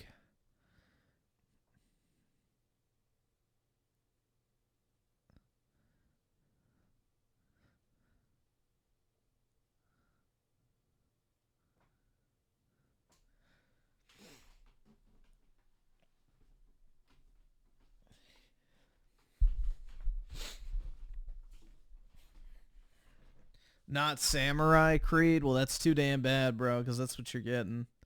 You're getting Samurai Creed.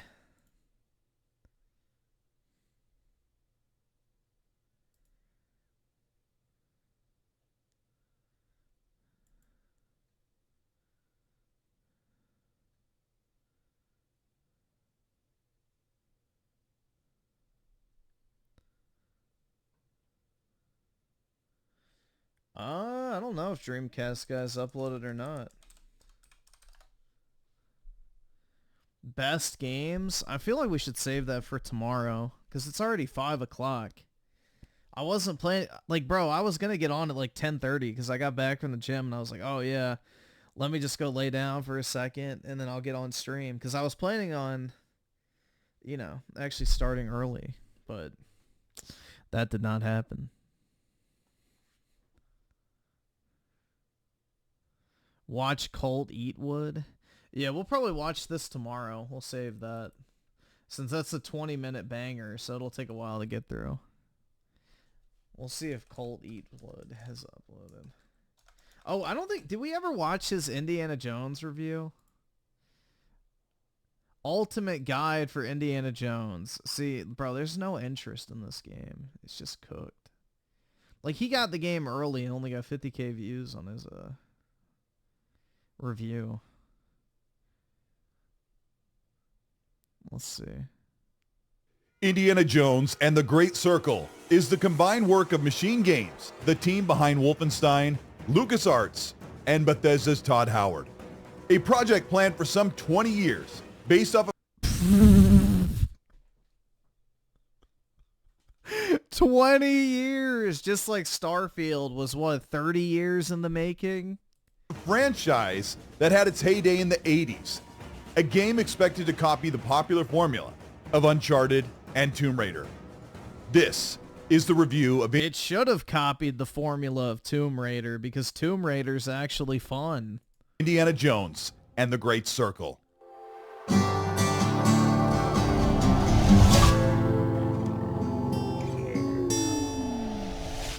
Indiana Jones and the Great Circle is a mashup of popular game genres, even recalling back as far as the early 90s with point-and-click adventures. If it was a point-and-click adventure, it would be better.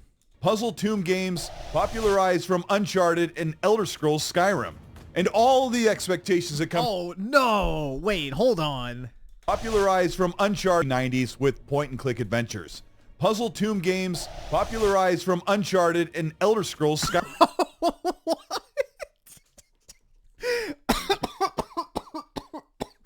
Skyrim popularized puzzle tombs. Dude, that's like the part everybody hated the most about fucking Skyrim. No! Dude, Skyrim had awful puzzle tombs. It was the same copy-pasted shit. Yeah, the Dragon Claw puzzles. Go find the Dragon Claw. Dude, yeah. Oh my god, bro. Seriously? Absolutely not. Absolute, bro. That was like the worst part of Skyrim is the shitty fucking puzzle tombs.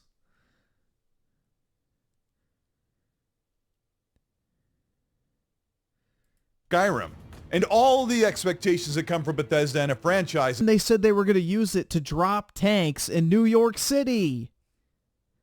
So why didn't you just leave it in the fucking warehouse? Oh my god, bruh. It's so bad. It's so... Yeah. Horrible writing. They haven't watched the movies. It seems strange that newfound fans can appreciate if they haven't watched the movies. You're going to get a bad impression of Indiana Jones if you haven't watched the movies. Watch 1, 3, and 4. It seems strange to try and revitalize a character that was iconic over 30 years ago, but Harrison Ford instantly becomes likable. And I hope you find your sister, but... Yeah, Troy Baker honestly didn't do a bad job, so credit where credit's due. I work best on my own. Where's my hat? And his charm is portrayed perfectly by no. Troy Baker and accurately captured. This is... Indiana Jones is way more of a shit talker and a ladies' man than he is portrayed in this game. Like, Indiana Jones in the movies is always, like, talking shit back to women who say shit to him. He's constantly, you know, trying to slide in. But, you know, in this game, he's, like, basically cocked. Is a semi-open world game, and Indiana Jones and the Great Circle is much bigger and longer than you would expect. The game... Where have I heard that before? The game takes you across several locations, and a few of them offering main quests, mysteries, and side quests, as well as collectibles, and all of them are meant to give you more experience and the opportunity to level up Indiana Jones with upgrades that you find naturally throughout the world. Each of the locations gives you a sense of globetrotting as they're interlinked with the story, and he is in this arms race to collect ancient artifacts before his Nazi rival Voss. The game is meant to be for exploration first, Indiana Jones immersion second, with stealth subterfuge third, and in last place, when all goes awry, the hand-to-hand combat or gunplay. Which is horrid. Come on, hit me! Wow, Presentation. It looks so good. Let's talk about the first concern that people have with Indiana Jones and the Great Circle, and that is the choice of a playable perspective in first person.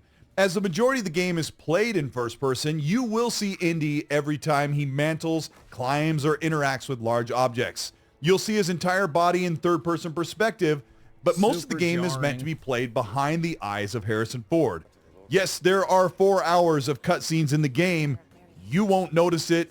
It goes by very quickly. Yeah, because it's the best part of the game. When you don't have to play it, which is a problem. Being in first person was a controversial choice and something that Machine Games was adamantly decided on, since this is their expertise at the studio behind Wolfenstein. But as you play Indiana Jones, you'll soon discover that their choice to stay in first person was a polarizing one, but probably the correct choice. No. There was rarely a time where I felt like I should be playing this game in third person. And wait, even when you were climbing up a wall in third person? Seeing the whole body of Indiana Jones, I understood why interacting with the world, changing and arranging puzzles, walking under ancient tombs felt far more vivid and immersive in first person, something we don't often get in modern gaming. I think we've developed this attitude to expect everything to give us choice in third person, but once you get hands-on with Indiana Jones, you'll understand why it's a good thing that they chose something different to be a first-person game. That first-person view gives you a look at some visually stunning graphics and recreation of the 1930s encapsulated world. Indiana Jones' face was pristinely recreated and animated, but the quality level of graphics here is great, but probably not the best thing you'll see in modern graphics. In fact, I think Wolfenstein New Colossus from 2017 looks as much or on par visually with this game in 2024. The natural environments are full. Neonverse of the 5, they should have used the time teleporter by transporting more Nazis from the past to create an army and maybe bring back Hitler.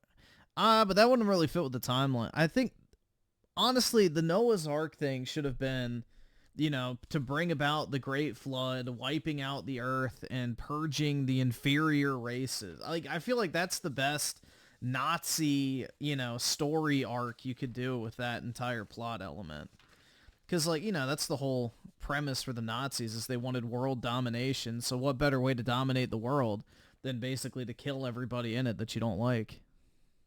Fully detailed with knickknacks and period and region-specific items. Walking around the world in first person immerses you into the 1930s. It makes you feel like you're really there. There's something quite strange with Machine Games animations and modeling techniques, as Indiana Jones looks a bit too stocky or short for the 1980s Harrison Ford, and the hands are comically small on some characters. Up close, some of the details of characters falls apart with flat shading and passable rendering. For a game that came out in 2024, you'd expect a bit more polish and flourishes. The interactivity of Indiana Jones pulling, turning, twisting, and manipulating. Have you guys seen how bad this game looks on console compared to low settings on PC? It's actually fucking crazy. Objects is really well done, and there aren't any shortcuts of how he picks up or interacts with objects in the world. They took the time to make sure you feel like you are there, immersed in opening doors and accessing objects in the world hands-on. The omission of a photo mode is truly mind-boggling, as the game offers some incredible vistas. An Xbox game launching feature incomplete? Color me surprised. Wide panoramic views of Cairo and Italy. That would have been a great way to set up UI-free screenshots to share with friends. One of the big challenges that the game has is trying to recreate a 1980s cinema visual representation of the Indiana Jones movies in a video game. For the most part, it does this with chromatic aberration and film grain, but after a couple of hours in the game, I turned both of those off to get a cleaner presentation. After a while, you'll have to suspend disbelief about the lack of total photorealism. Dude, look how shit... Like, this... Anybody defending the gameplay in this game is a literal fucking micro-cuck. Like, bro, look at the fucking gunplay. After a while, you'll have to suspend disbelief look at this shit. About the lack of total... Like, 10 fucking headshots to kill somebody. What in the... Like, I don't understand how people are defending this fucking slop-ass gameplay, man. Shit's crazy to me. Photorealism of the graphics, but Indiana Jones and the Great Circle, for what's here, the style and level of detail never pulls you from that total immersion. Gameplay. The next big question from fans is the gameplay. Is it good? No. What is Indiana Jones and the Great Circle offering for a gameplay loop? From the previews and many trailers that we've seen, many would assume that this game is fairly linear and limited to raiding tombs, punching out. It should have been linear and, you know, basically exclusively raiding tombs. The game would have been better. Bad guys. I was really surprised once I got into the first major segment in the Vatican that the world takes a while to traverse back and forth. It's quite large, and you can go into so many buildings with different areas and even restricted areas, all offering collectibles, pickups, upgrades, and opportunities for major side quests. Finding disguises for Indiana Jones so you can walk near enemy soldiers without immediately being detected or entering into combat. Look out below. You can also gather breads and fruits, which will buff up your stamina and your health bar. And these things are littered throughout the world and in markets. And there are a few circulating items, like in his satchel, that I found I didn't even have to access very often, because the game is free and open enough for you to take down enemies without relying on complication or gadgets. If you were patient enough, you should be able to slip by some guards without putting on the disguise, but if you do, you'll see Indy in his new outfit in third person, winning mantles, or in the cutscenes. One of the biggest... Look how long, like, you can't even assassinate people, bro. Like, there's no automatic takedowns in this game. Like, if you walk up behind an enemy, you should get a prompt to immediately take him down. You shouldn't have to punch him 8 fucking times if you surprise them. Biggest surprises in Indiana Jones: The Great Circle was the side quests. These should be unskippable in my opinion. I realized early on that side quests were very meaningful to the narrative and experience of the game. Side quests that took me into huge tombs or crypts, the abandoned locations straight out of an Indiana Jones movie. Something as simple as going to find a missing person turned into a huge tomb raid with intricate puzzles, platforming challenges, gauntlets, and pitfalls. Each of these are really well fleshed out and feel like they're a main part of the game. There are collectibles which you can just check off boxes, like collecting medicine or photos, but a lot of things that you collect in the game are actually turned over and used to upgrade your character or give Indiana Jones more combat options. But there is a main quest that you can follow, but if you choose to do that, I think you're going to miss out on a ton of gameplay opportunities. I got you. Thank you. Yeah, fuck, dude. Any less gameplay that this game has to offer, the better. One of my biggest problems with Indiana Jones and the Great Circle is the combat gameplay loop. There's some excellent hand-to-hand, fist-to-cuff combat mechanics in the game, which allow you to dodge, parry. Excellent. Oh my god. The fucking bar has truly been lowered so fucking much, man. Punch out enemies or take them out with improvised hand weapons, and that combat feels really great unless you're outnumbered by a couple of enemies or more. You can knock a soldier out only to have 2 or more barrel down on you with firearms and heavy weapons, and sometimes you don't even stand a good chance at surviving. The best part of the combat is Indy's whip. You can use it to trip up or grapple enemies and bring them in for a slurry of punches. The whip can be used to take down an enemy from behind, knocking them down so you can smack them on the ground and knock a weapon out of their hands, but you have to be at distance with the whip. If enemies are too close, he'll just slap them with the whip and they'll start hitting you. The whip is such an integral part of Indy's arsenal, and in the game it's usually only used to reach high locations or swing across gaps. You won't find yourself testing the whip on different items unless it contextually tells you to use the whip. So the whip could be fairly limited in gameplay mechanics when it comes to exploration, but in combat you can use it to stagger or disarm enemies, and that feels really great. Another big problem with Indiana Jones is probably the most glaring problem, and that's the gun combat. The game was made by Machine Games, and with that Wolfenstein DNA, I was surprised to see hipfire only, inaccurate and floaty aiming, and overall the gunplay just feels sloppy or undercooked. And the worst part of it is, and bullet sponge enemies. Enemies can take 3 to 5 bullets to take down, some 2 or 3 in the face at point blank range. There are moments when you get your weapon on enemies and mow them down, but the guns really never have enough ammo to take on more than 2 or 3 soldiers at a time. So everything is boiled down to a stealth mechanic of skulking and crawling around or trying to get behind enemies to knock them out. This is a problem because there's no chokehold or sleeper hold in the game. When you knock out a bad guy from behind, you smash him into the ground and makes a gigantic noise. So yep. Exactly. It has shit stealth. People said, "Oh, well, this is similar to Dishonored." In what fucking world? Bro, people comparing this game's stealth to Dishonored never played Dishonored. Dishonored is fun. Like, you can fucking bounce around the fucking environment mowing through like 12 people a minute in Dishonored. Like, that game is actually fucking fun. It's fast-paced. You're like a lethal motherfucker that can just take out people with ease. Like, dude, this is not Dishonored at all. It's not even remotely similar. Dishonored is way better, especially when it comes to the stealth mechanics. Ryan Miller with the 5. I can't believe there are people out there willing to chill for this game.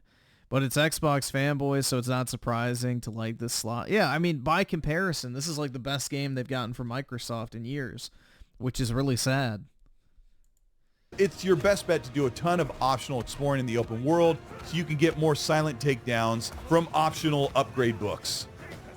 There is a mechanic in the game where you can spin your I mean, if you have Game Pass and you want to try it, why not give it a try? But yeah, I mean, if you already pay for Game Pass, then why not? Might as well. Or adventure points, taking pictures with your camera or finding objects or artifacts and completing quests. You can earn currency that is used to unlock those perks for Indiana Jones, making him faster, stronger, or giving him more combat damage. The tomb raiding part of Indiana Jones is definitely its strongest suit. Yep. Every time you go into a crypt or an abandoned ancient relic location, you are treated to a brand new experience in a And that's the thing, man. If this was a puzzle game, I think it honestly would have been better. Place where humans have not been in thousands of years. This is where the game really shines. And being in first person, looking around in an underground crypt, seeing and hearing water dropping down, light peering in through dark places, and interacting with ancient stones and wood mechanical puzzles captures the very essence of Indiana Jones. The challenge of these puzzles is easy to mild for the most part, with a few head-scratching puzzles that in some moments will let you use your camera to get a few additional hints if you're stuck. But my time with Indiana Jones, I was able to work out every puzzle naturally, and it felt very satisfying to unlock an area or find your way back to the surface. Indiana Jones uses a journal to track all of his progress and explorable items and locations. You can use this to look back at hints or clues, track the location of current quests or objectives, and each of the main levels like the Vatican, Giza, and Sukhothai are mini open worlds, which are surprisingly spacious with a ton packed in them to do. At first, I thought they made these areas bigger to pad out the game, but most everything you happen upon in the open world has a narrative or substantial quest. There are a couple levels in the game which I won't spoil here or really show that are fairly linear and meant to take you into the action and back out on the other side. And these are major set pieces. But for the gameplay, that would be one of my marks. The pacing is all over the board depending on how you tackle objectives. It can feel like you're wandering around and exploring, looking for objectives, and then one moment you can feel like you're deep inside of a really great tomb, getting the quintessential Indiana Jones experience. And then you could be infiltrating a military camp and getting your butt handed to you by far too many soldiers with way too many bullets. The narrative is fantastic and the characters you meet are great, but there's a stark contrast between the quieter moments and heavy combat and action set pieces, which are spaced quite far apart. After finishing the game, it seemed like they should have sprinkled a few more bigger set pieces, especially in the first few hours of the game to even out that pacing. If you mainline a lot of the content and don't seek out the upgrade books, you'll find combat will be more difficult in later levels. And many of these books are locked behind deep exploration and side content, mostly in the Vatican or Giza areas early on in the game. By the end, I had almost 10,000 points, which was enough to lock over 20 upgrades that I didn't have access to because I didn't scour the open world enough to find these upgrade books. And then when you get them, you don't need them. Try and take out a military camp, you'll need to be extremely patient, or face fairly frustrating outnumbered combat and unfair gunplay. Death checkpoints are generous, but it doesn't feel satisfied to try and grind through well-armed camps. But if you do work your way in, you'll find a ton of purposeful upgrades as a reward. The story, characters, and locations nail the Indiana Jones feel. The biggest character is the ancient tombs, and you will spend most of your time climbing into ancient dangerous crypts and solving creative and iconic style puzzles left behind by Egyptians, Indonesians, and ancient Catholics. The pacing of exploration and long sprawled out segments that reward the big set pieces slows down a game that could have felt more like an extended theme park ride. The combat scenarios and organic open gameplay fail to satisfy or fail to serve choice to take down the Reich and gather all the collectibles at will. The gunplay and some of the reliance on stealth doesn't always work and lowers the emergent gameplay factor. But when Indiana Jones and the Great Circle is at its best, it's when you're diving into those tombs and solving puzzles, or getting your way out of a harrowing gauntlet and collecting ancient artifacts in the name of archaeology. That is exactly what I said in my review, but people are upset. That is literally what I said in my review, is this game is best when you're not actually playing it. And that is the fucking sad reality. The best parts of this game are the parts where you do not engage with the gameplay mechanics at fucking all. And that, by definition, makes it a bad game. There are a ton of surprises that I didn't spoil here, wouldn't and couldn't. And the tone and characters that you interact with in Indiana Jones shine through and nail what has really become our modern day recreation of an interactive Indiana Jones movie that may last you some 20 to 25 hours. The game is much bigger than you would have expected, and for those that really love this genre, or especially love the movie franchise, it offers you a ton of gameplay and experience. I guarantee you at some point they're going to patch the melee combat and make it way easier. Being in the shoes and leather jacket of Indiana Jones. I gave Indiana Jones and the Great Circle an 8 out of 10. This is Colt Eastwood. Thank you so much for checking out this review for Indiana Jones and the Great Circle. I hope you enjoyed it, and I hope that you understand some of the criticisms I have. And I'm very... That's the same rating he gave Crackdown 3, FYI, if you want to, compare. Very harsh on the combat and the pacing of the game, but really those are the things that stuck out to me the most. And if you just take your time to really dive into the game and immerse yourself, it's so good. I didn't expect there to be so much to do, and I thought they would pad it out with just little things that you could pick up here or there, but the side quests are really substantial, and I wasn't expecting that from Machine Games title, and so I really enjoyed Indiana Jones. I'm not sure it's going to be for everyone, and I'm really upset that they didn't nail that gunplay. Like, they could have done the whole Uncharted Tomb Raider thing for sure, and I think people would have been really excited, although we've had like a dozen of those games over the past 15 years. I think Indiana Jones offers something really unique, and I think it's well worth playing and checking out when it's on Xbox Game Pass and then also PlayStation later.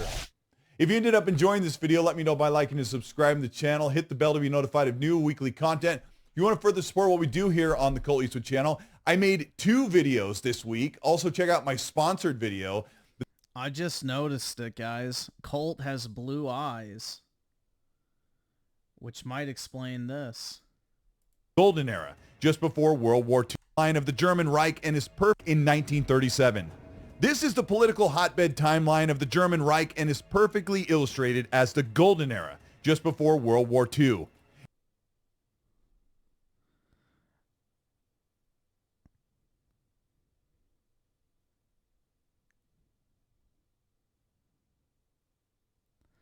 I don't know. Guys, I think Colt might actually be based. Who knows? Who knows, bro? That's actually funny as fuck.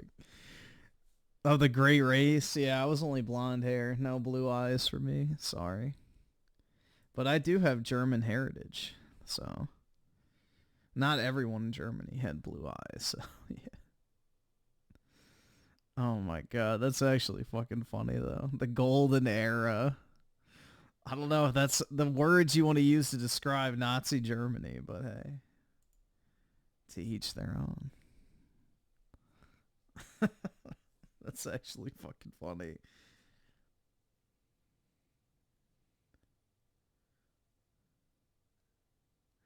Real controversial truth of the 5. The game's slow-ass combat and movement explains why those grifters like Fred are even glazing it, because they're substance-addicted overloaded brains. Yeah. I guess it's a good stoner game. There you go.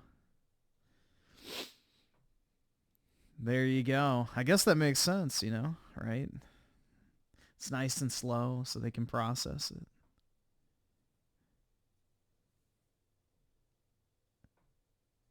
New games coming in December with crazy. Hold on, let's see. Welcome. Going on. Evidence of sabotage. Alien, don't care. Indiana Jones, we don't care. Delta Force. Tried to escape. Isn't that the Battlefield clone? Path of Exile. Rookie can't even lick. Infinity Nikki. Or something mystical. With these outfits and her best friend Momo by her side, Nikki embarks on a journey with her courage and determination. I prefer Nick G, if you know what I mean. Whoa! The first ability outfit Nikki receives is called Bubbly Voyage. This Bubbly Voyage, ooh. Outfit lets her float in midair for a short period of time, which allows for a better jump. It's a must-have for exploring Mirrorland and collecting Whim Stars. As Nikki's adventure continues, her jumping skills will become more refined. She'll be able to leap higher and dodge potential dangers with ease. Did She doesn't look legal? I won't tell if you don't. you know, the key to jumping is figuring out your landing spot. Whoa, no Great job, Nikki! The key to jumping is finding out your landing spot? No way, man. That's such useful info. With S-Links, Nikki's purification outfit shines. She can easily defeat them. Even against stronger foes, Nikki can use her plunge skill to deal damage and win. After defeating various enemies, she'll also receive valuable materials. Shit looks so fucking stupid. During your adventure, don't forget to sit back and relax with adorable animals. Put on your Bye-Bye Dust outfit to groom them. Keep an eye out for the fluffy sky I monarch. wish you would groom me instead. It might lead Nikki to some unique surprises. Whether it's capturing Whim Flutter in the wild, finding hidden Whimmink to groom, or rallying with the fish, there are always new ways to collect Whimstars. The adventure continues as Nikki and Momo step into the Curio domain. They'll encounter intricate mechanisms in their exploration. You kind of want to play it? But don't worry. It doesn't, honestly, it make does not look that bad. Like, if you're a fan of platformers, I could see, like, maybe some appeal here. Good use of your ability outfits, those Whimstars are within reach. When you're tired, hop on the Whimcycle for an exhilarating ride. Meet the friendly townsfolk and participate in the fun mini-games they provide.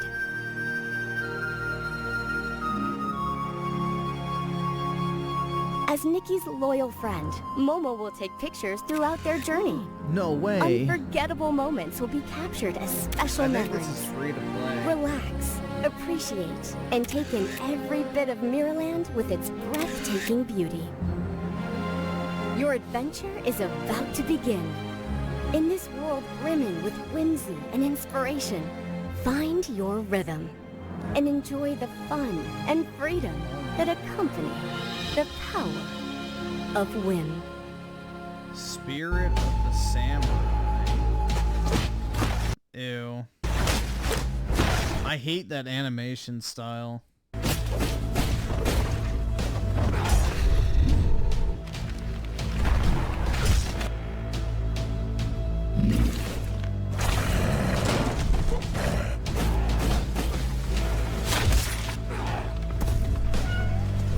Yeah, I'm not a stop motion fan. I think it looks bad 9 times out of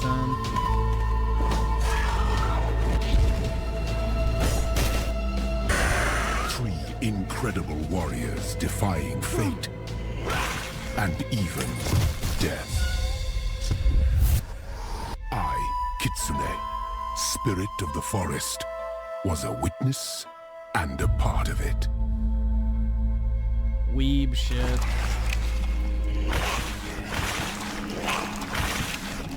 Oh, you get to play as a heckin' kitty, dude? Nice. What is this called? Behemoth? Yes, VR shares. Of surpassing, my lord. For my transgression, I earned a new kind of reward. That Dreamcast guy was soying over. All right, awesome. Thanks, nigga. All right. Agony. The fate of this world was preordained in an instant. The fate of this world was preordained. They made her fat and have smaller tits.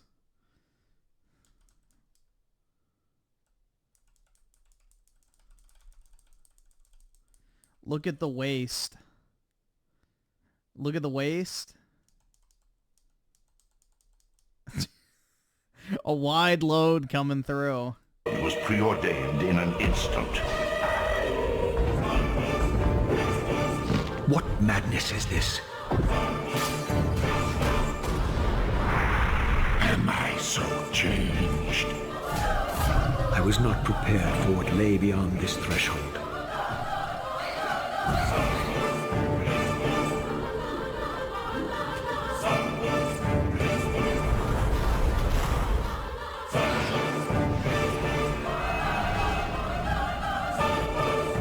The future has always been written. Don't fight it, Raziel.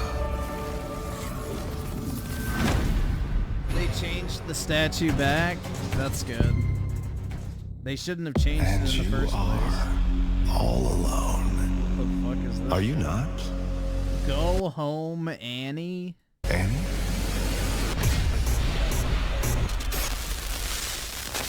You with me? Come on. Up on your feet. You are a T-class tester. This has got to be a walking sim. Paranormal entities that we have replicated here.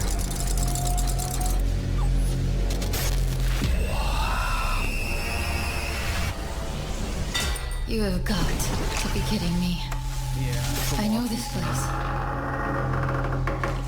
We are at the heart of the spiral, where worlds collide. Yeah, this looks like fucking slop, bro.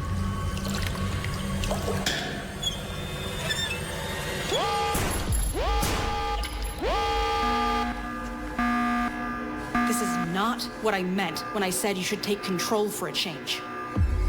Each turn you took has led you to this exact point at this exact time. And here we are now. You can't do it by yourself. Come home, Annie.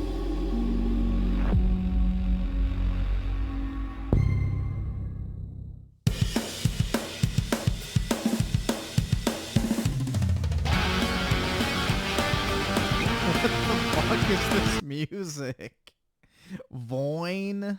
I mean, this kind of looks decent. I don't know what the fuck it is. It looks like Skyrim, basically. The music is fucking awful, dude.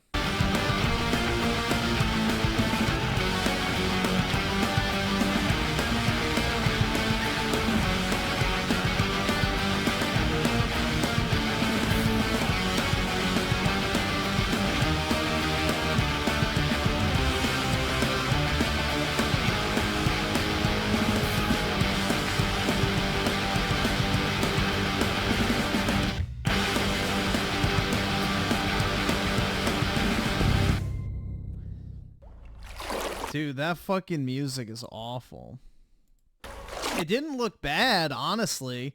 The combat didn't look bad, but that music sucked. Hold on, let's see if they, like, replaced. Let's see. What was it called? Voin? Available now. Let's see if they replaced the audio. Yeah.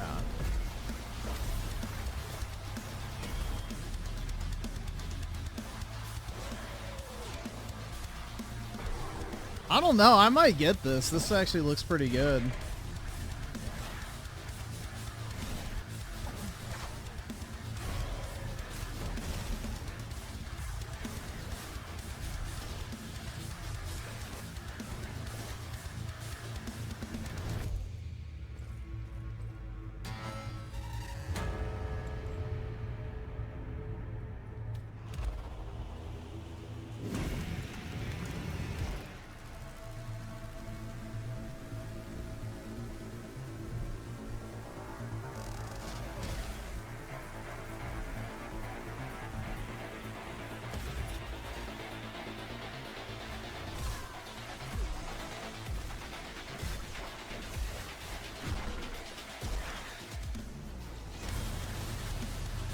Dude, this is nothing like Ghost Runner. Ghost Runner's a parkour game.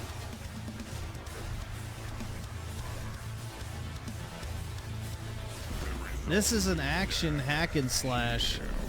Ghost Runner is a parkour game. They're completely different games. Yeah, honestly, that looks pretty good. I'll buy it real quick, so I don't forget to. Oh, it's on sale too. Alright. I'll buy it real quick.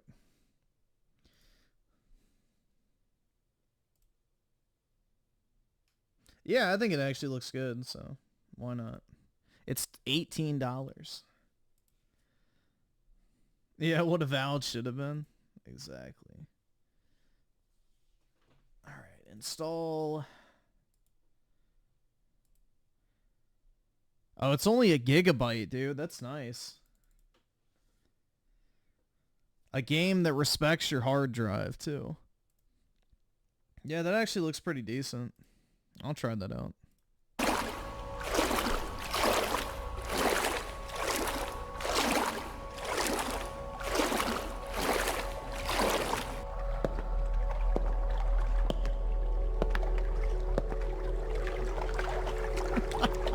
Is this Little St. James Island?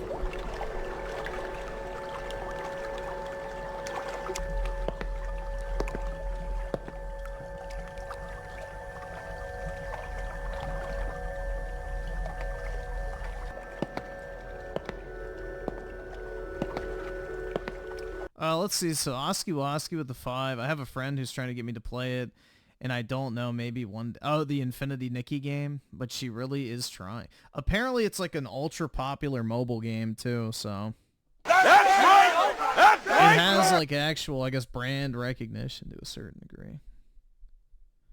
And Fluffle Nugget with the 2. Infinity Nikki, more like Kitty, Sticky. Wait, hold on. Kitty and Sticky. I'm kind of concerned, man.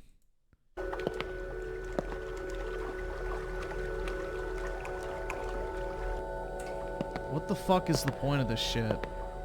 Wow, look at the fucking pools. Wow, wow. Oh my god, dude. Oh my god, he's getting into it now.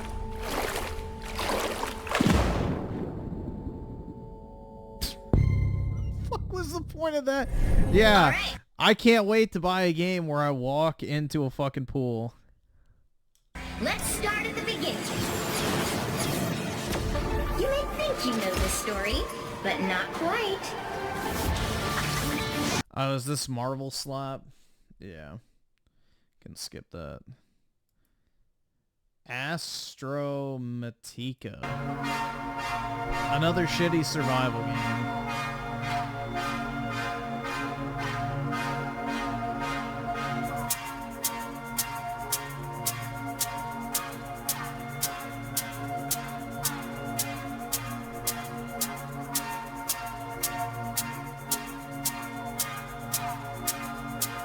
Yeah, this looks like absolute slop. Fairy Tale 2. Oh my god, yeah, big titties.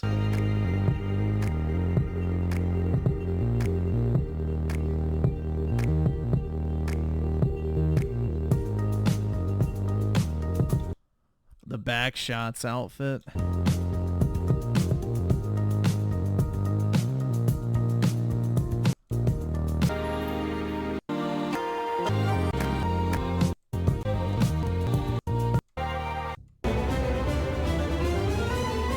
I need to play this. Once I'm finally done with Metaphor, then I'll be able to play this. Wait, hold on a second.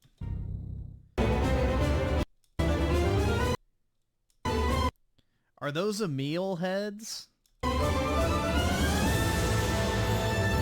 What's going on? Yeah, this game looks so much like Nier in so many different aspects. We don't need to watch that. We watched Dreamcast guys review on that last night.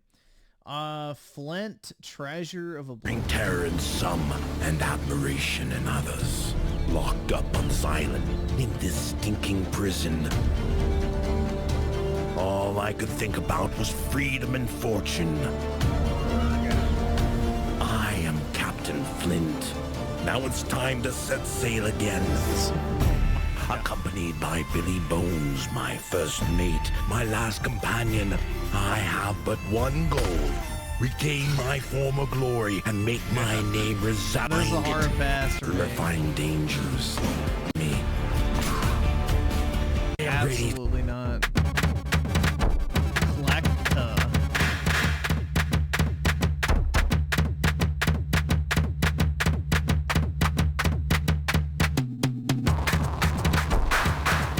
What the fuck?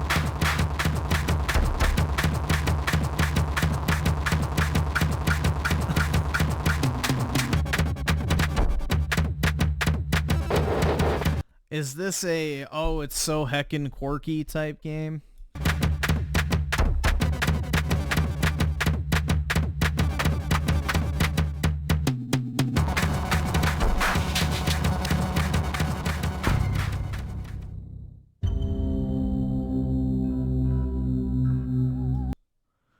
On Air. I don't know. I've never heard of this one either. Half of these I haven't heard of.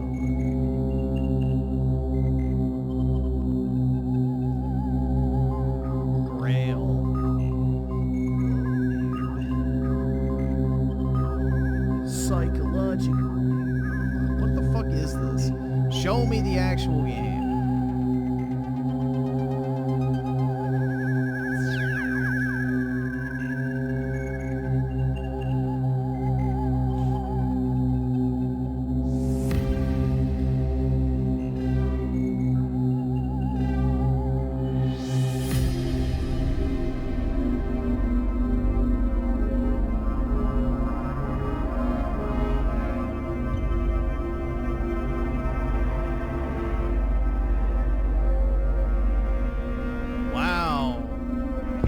Pick that one up.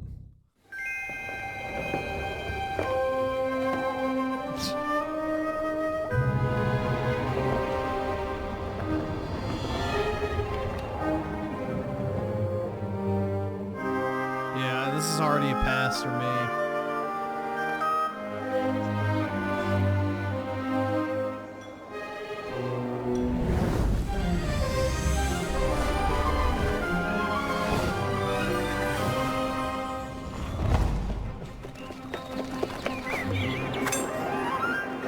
This literally looks like a Hollow Knight ripoff.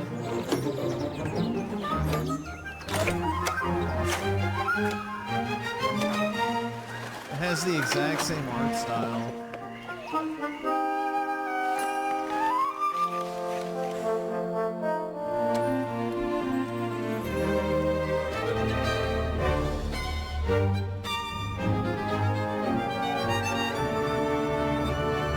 I mean, it doesn't look bad, I guess. Not my style of game.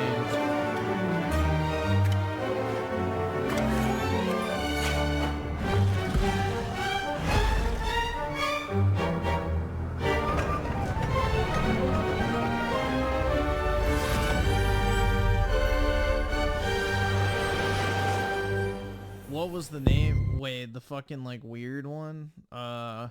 Klekta.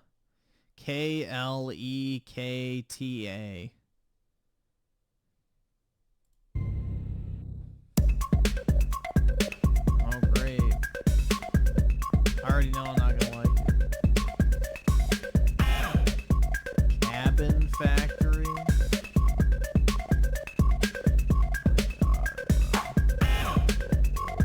Inspect cabins. Oh my god, bro. Yeah, video games are art.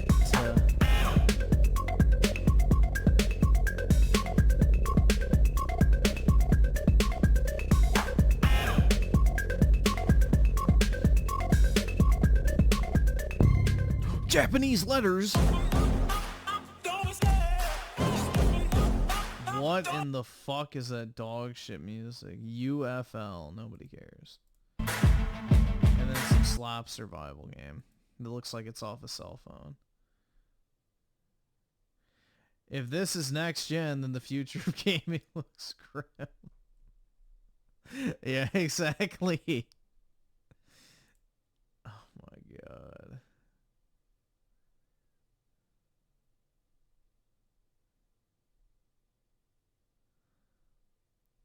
"20 best single player games." We'll watch this too. I like these kind of compilation videos. 24 comes to a close. Stellar It's Blade impossible mentioned not to look back and see how packed the year has been with game releases. There were highly anticipated titles that ended up disappointing, while others exceeded all expectations, like Myth Wukong, an epic masterpiece that blends intense action with a fast masterpiece. Next, we have Final Fantasy VII, one of the most awaited RPG chapters. This release transports players into a vibrant, detailed recreation everyone should play this of the classic, with spectacular graphics and characters that captivate with their depth. The narrative filled with twists and emotional moments, bridges nostalgia and discovery, maintaining the interest of both longtime fans and new players, especially in a Midgar world that has never felt more alive. The combat system blends intense action with sharp... Next!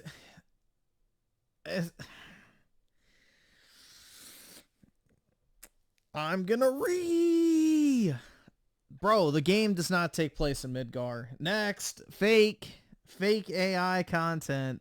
Alright, Space Marine 2. Universe, where war is constant and merciless, with impressive graphics and vast settings. The game throws players into the heart of an epic battle against grotesque hordes of enemies. This sequel enhances everything fans love, bringing intense combat and an atmosphere that mixes frenetic action with a cinematic-like feel, making it one of the best games of 2024. The combat system is direct and brutal, challenging the player with each step. From relentless hand-to-hand attacks to a heavy arsenal, the action stays fast-paced, requiring quick reflexes and strategy to face the relentless hordes coming from all sides. The fluid movement and precise controls raise the adrenaline in each confrontation, making every victory feel like a real achievement. With devastated, detail-rich environments that highlight the desolation of the battlefield, the setting amplifies the tension and reinforces the dark war atmosphere. The enemies are fierce, and each area explored brings a new challenge, creating an atmosphere where danger is ever present. In fourth place, Elden Ring Shadow of the Erdtree is an eagerly awaited expansion of the 2022... It's not a video game. Next.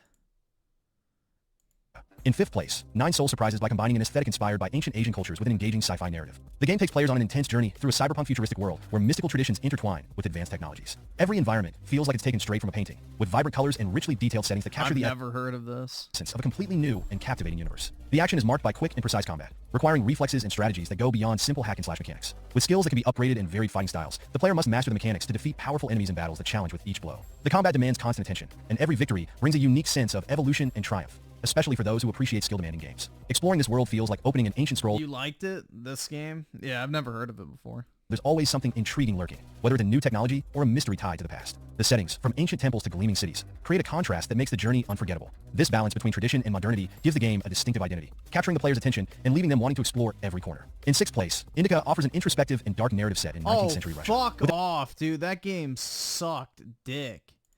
Silent Hill 2. In 7th place, Silent Hill 2 Remake revives the classic psychological horror with next-gen graphics that take the suspenseful atmosphere to a whole new level. The fog-covered city gains realistic textures and lighting effects that intensify the dark mood, making every detail contribute to the psychological terror. Along with a faithful recreation of the original environment, the sound design has been enhanced, enveloping the player in constant tension, where even silence seems threatening. The gameplay improvements are evident. Dude, there's nothing threatening about that game. It's just boring and obnoxious. I hate the sound. That stupid fucking radio static. The controls are more precise and intuitive, making movement and exploration smoother while maintaining the essence of the original game. The update to the combat mechanics and puzzles adds a new layer of complexity, making the gameplay even more immersive and accessible to new players. This balance between nostalgia and innovation puts the player in a familiar setting but with a renewed experience, bringing surprises even for those who know the game inside out. Every environment has been remodeled to amplify the feeling of isolation and fear, with deserted streets and buildings that seem alive due to the intricate details. The cool color palette and dense fog create a claustrophobic atmosphere that captures the essence of Silent Hill in a more terrifying version. Revisiting this world becomes an intense experience, a must-play for fans of the genre. In 8th place, Hellblade 2 returns with a Oh, fuck right off, dude. This is a horrible list. In 9th place, Prince of Persia The Lost Crown brings back the agility. He's only mentioned, what, 2 good games, I guess, that I've played. And style that made the series famous, with a modern game's decent, twist and renewed visuals. In this new title, the player embarks on an adventure full of action and acrobatics, set in environments that mix mystical architecture and ancient ruins, crafted with attention to every detail. The story follows a captivating plot full of twists, keeping the pace fast and maintaining the mysterious atmosphere in each location visited. The combat and platform mechanics have been reinvented to make them more dynamic, with fluid movements that allow for acrobatics and strategic attacks. The parkour system has been perfected, offering more precision when climbing walls and avoiding traps. Additionally, the special abilities add an extra layer of creativity to the fights, enabling combinations of blows that require skill and perfect timing to overcome challenges. The settings player on a unique adventure through the desolate roads of a mysterious exclusion zone. Behind the wheel, isn't that the walking sim from Sony, or like one of the games they showed off? Of an old car, you must explore a surreal landscape full of dangers, where supernatural phenomena and unknown forces challenge survival. Every trip is unpredictable. Yeah, this AI content's profitable though. Like he probably made close to $1,000 off this video. Creating a suspenseful atmosphere where every turn could hide a new threat or discovery. The game's mechanics revolve around maintaining and customizing the vehicle, which is both an essential tool and an indispensable companion. The player must search for resources, repair damage, and upgrade the car to face storms, anomalies, and other threats along the way. This dynamic focuses on preparation and strategy, and every return to base offers the opportunity to improve the car and plan the next journey. The setting is breathtaking, blending natural landscapes with elements distorted by inexplicable forces, creating a world that feels alive and dangerous. The sense of constantly being in motion and exposed to unpredictable phenomena brings a constant feeling of tension, while the visual and sound effects reinforce the mystery of the place. This combination turns every trip into an intense and surprising journey. In 11th place, Enshrouded transports the player to a post-apocalyptic fantasy world filled with ancient ruins and mysterious creatures. The dark and dense atmosphere creates a sense of desolation and discovery as the protagonist explores forgotten territories, uncovering secrets and facing challenges. Each area feels guarded by a supernatural force, making exploration a cautious and intriguing task. The game combines RPG and survival elements, with mechanics involving crafting and equipment customization. The player needs to gather resources, craft weapons, and prepare to face powerful creatures and hostile environments. This aspect of creation and survival provides strategic freedom, allowing players to choose how to improve their chances in each confrontation and adapt to the harsh surroundings. This ever-changing world challenges the player to explore and conquer each part of this dangerous territory, reinforcing the sense of journey and survival in a hostile universe. In 12th place, Stellar Blade offers a sci-fi adventure that blends action with an 12th place? Bro, Stellar Blade deserves to be higher on the list. emotional narrative in a dystopian future. The game transports the player to a devastated planet where humanity faces threats of unknown origin. With realistic graphics and eye-catching environments, each area showcases ruined urban landscapes and futuristic facilities, creating a contrast between beauty and decay that sets Yeah, it is funny how much Adam does look like Synthetic Man in this game. It is funny. It's the tone for the story. The combat is frantic and highly stylized, with precise movements requiring a good mix of attack and defense. The protagonist has a I'm a gooner? No, this game is genuinely fun. But yeah, the gooning part is nice too. Like, do you want to look at ugly bitches in your game? Go play fucking, what's that game? Fuck.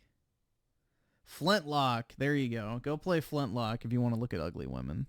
variety of close combat and technological weapon abilities that can be upgraded, allowing for different approaches in battles. The dynamic nature of the confrontations challenges the player to master techniques and adapt to the fast-paced rhythm of the fights, making each combat encounter engaging. The explorable areas are filled with details that tell the story of a collapsing world, with futuristic structures corroded by time and war. This environment creates an immersive atmosphere, compelling the player to seek answers about the events that destroyed the planet. Progressing through the map reveals clues and surprises that deepen the mystery, giving each discovery a special importance in the somber and challenging narrative context. In 13th place, Still Wakes the Deep takes the player to an oil platform isolated in the middle of the walking sim. Don't care. Dragon's Dogma 2 is based. Continuing, Dragon's Dogma 2 returns with a vast fantasy world filled with mystical creatures and epic landscapes to explore. This action RPG places the player in a dynamic universe, where each setting brings new possibilities and challenges that adapt to choices and combat style. The sense of adventure and freedom permeates every area, making each discovered region feel like part of a grand and living fantasy tapestry. The combat system is one of the standout features, allowing the player to face massive monsters and fight alongside customizable companions.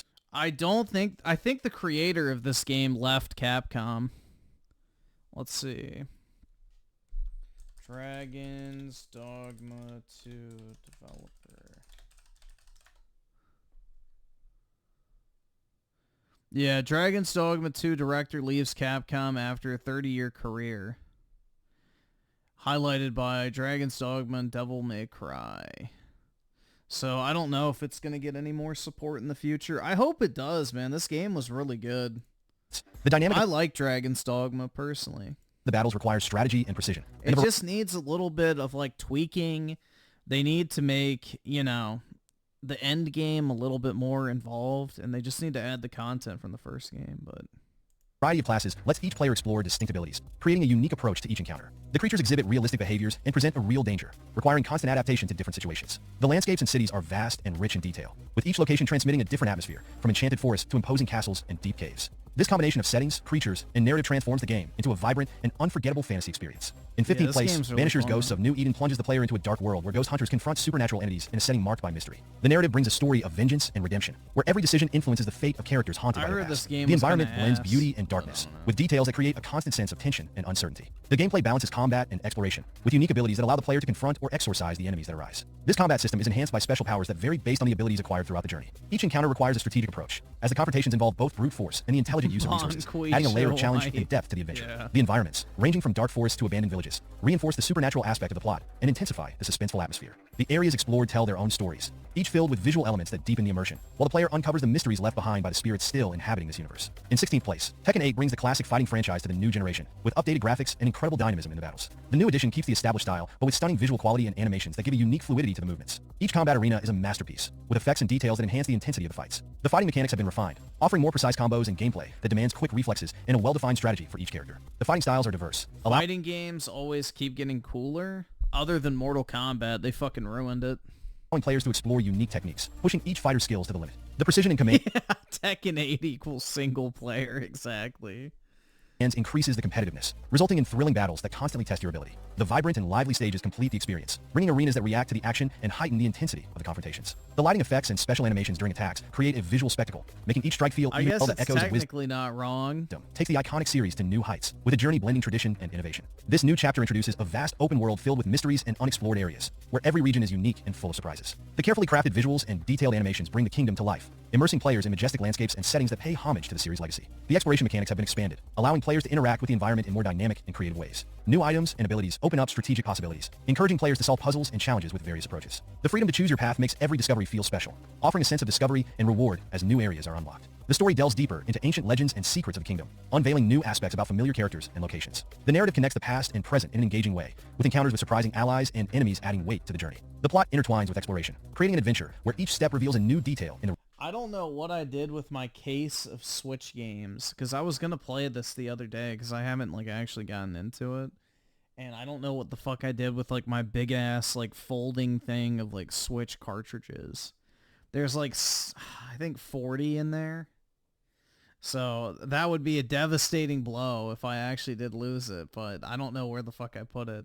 The rich universe of the series. In 18th place, Helldivers 2 brings intense cooperative action, where players face waves of aliens in high-risk missions. The setting is a hostile, dangerous planet, requiring teamwork and well-defined strategies to survive. With detailed graphics and striking visual effects, the alien environment... They stole it? Who stole it, though? Environment pulses with threats, placing the player in a constant state of tension as they move through the missions. Gameplay centers on cooperation, with each player taking on a specific role, coordinating attacks, protecting teammates. Samurai and warriors fight in a time of... Alright, dude, Helldivers is not a single-player game. We're skipping that. Rise of the Ronin's good. I like this game. You can get it for $30 now. Well worth. Change, and conflict. The historical setting is rich with detail, featuring traditional villages and port cities that reflected Japan in the midst of transformation. The carefully crafted visuals enhance the contrast between ancient traditions and the arrival of new Western influences, offering a complete immersion in this significant era. The gameplay focuses on sword fighting and traditional weaponry, blending combat. This game actually has a really good open world implementation, honestly. I liked it. Techniques that emphasize both direct offense. Like, it has the Ubisoft tower mechanic, kind of, but the tower mechanic is go and kill, like, a camp of enemies, essentially. So it's like pure combat from start to finish. And defensive precision. The battles are strategic and brutal, requiring calculated moves to defeat each opponent in intense duels. The ability to use different combat styles, adapting to the type of enemy and situation, adds depth that challenges both skill and patience. The intensity of the action makes each fight electrifying, with fluid animations that give weight to every strike. The combat occurs at a fast pace, and the need to respond quickly to attacks and blocks creates a tension that persists from start to finish. The atmosphere of war and honor, combined with the historical backdrop, makes the adventure memorable for those seeking a unique experience in the action-adventure genre. Next up, we have Metaphor ReFantasio, which takes players to a unique fantasy universe, where mystical realms and breathtaking landscapes come to life. Every scenario is full of detail and symbolism, featuring imposing castles, enchanted forests, and lands that feel like they came straight out of a dream. This fantastical atmosphere fills the journey with magic and mystery, inviting players to... The setting's kind of lame in this game, I have to say. Metaphor has a pretty mid setting for fantasy standards. Explore every corner of this one-of-a-kind world. The combat mechanics combine classic RPG elements with strategic choices, where each character has unique abilities that require planning and adaptation. The ability to create different team setups and use special attacks or powerful magic turns every battle into a stimulating challenge. The variety of fighting styles and abilities for each character gives the player the freedom. Dude, I just hate the fucking fact that it's like this super restrictive fucking RPG. I don't like games that don't let me do things at my own pace, or games that, you know, basically say, well, after a certain point, you don't get to play it anymore. I don't like games where you can't go and do shit after you beat them. That's my biggest issues with it. It's like, I don't like how fucking restrictive the game is. It stops you from fully being able to enjoy it because you're constantly worried about this stupid arbitrary time management system. To build a balanced and effective team. In addition to the combat, the narrative shines by exploring themes of identity and destiny, where every decision impacts the story. Yeah, Crisis Core is really good. I like that game a lot. Enigmatic characters and complex stories enrich the plot, making every interaction reveal a new piece of the overall narrative. This deep dive into universal questions, combined with a world full of magic, transforms the adventure into a true odyssey for fans of the genre. The fucking plot twist at the end of Metaphor is fucking shit, too. Like, you could tell it was so obvious from the beginning, too. Like, the writing's not very good. And it's like Louis basically has zero fucking motivation, then all of a sudden magically, and it's like really bad. It's not good. It could have been a lot better, but, you know, it's amateur hour once again for fucking anime storytelling. Genre. And now, I'd love to hear if you've had a chance to play any of these titles and what you thought of them. Which ones caught your attention the most? And yeah, it's just another slop anime story, which is unfortunate.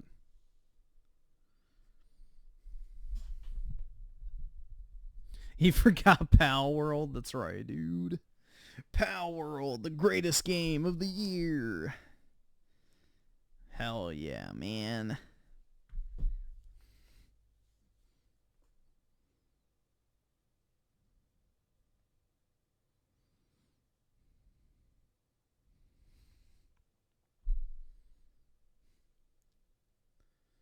I mean, I guess that was a somewhat normie tier list, but they did have some good games, I guess.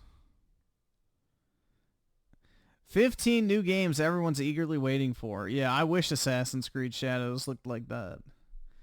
Massive tits out, attractive woman, flames. Yeah, right. The Yakubian samurai will be gay. 100%.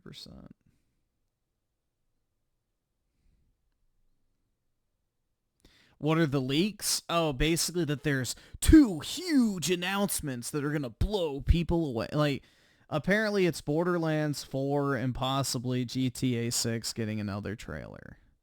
Woohoo. That's the big hype up. Borderlands 4 and another GTA 6 trailer. Oh my god. Whoa. I can't wait, dude. Apparently, too, I think Days Gone is getting a remaster. Days Gone is getting a remaster, apparently, as well. How exciting. I can't wait, man. I didn't play the first one. Probably won't play the remaster.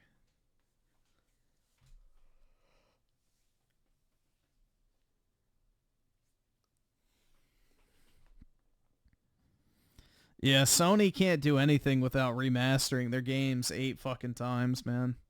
You know, why not remaster a real fucking game? Like, I don't know, God of War 1, 2, Ghost of Sparta, Chains of Olympus, remaster the fucking Killzone franchise, remaster the Resistance franchise. Bro, like, they have so much shit. Remaster, what's that fucking game? Shit. Why can I not think? It's a PS3 game. I can't. Whatever. It doesn't matter. Yeah, you could do the Infamous games too. Yeah, they could do Bloodborne as well. I was thinking older though.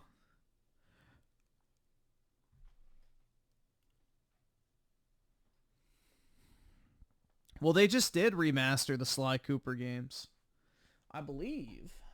Let's check. I think you can buy them now. I think they added them.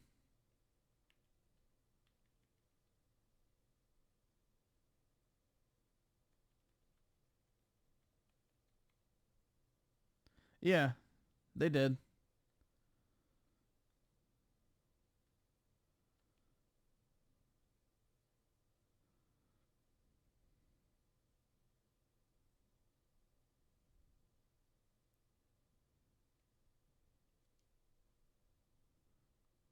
I can't afford this shit! So yeah, they added the remastered versions. I mean, they're not really like remaster, but apparently they're up-resed, so they're like the PlayStation re-release type things. But I mean, they could do a remake of them for sure. But I don't know if they would do that.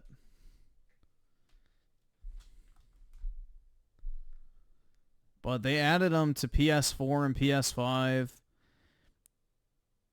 And yeah.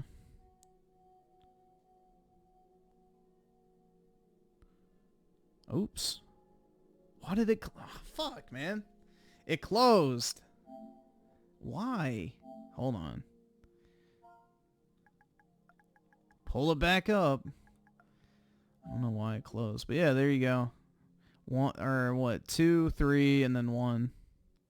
So they re-released them on PS4 and 5, so you can buy them and play them natively if you want to.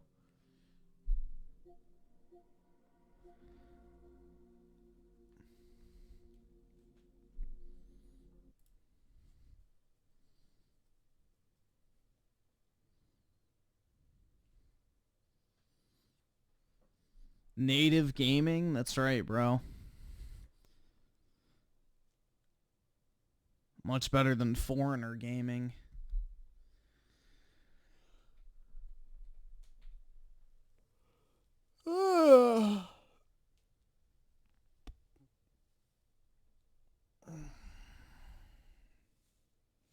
Trail of Tears coming up. I wish. We need another one. That's what they'll probably dub Trump's deportation thing. Trump's Trail of Tears.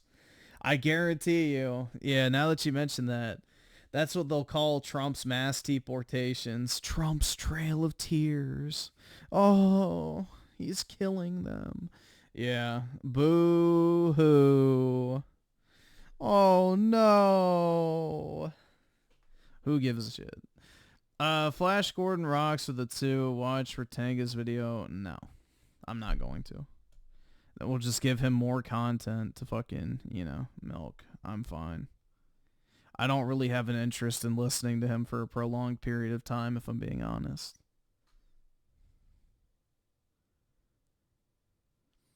Yeah, I'm going to play Neo Fantasian after I beat Metaphor. And then I also have Dragon Quest. I found my copy of it. It was like shoved behind some stuff, but yeah, I have that too I need to play. And then I also have the Romancing Saga 2 remaster as well that I need to play. I've got a bunch of Square Enix shit to play. Oh my god, bro. You can see the snail trail. Zero fucking shame, bro. Zero fucking shame.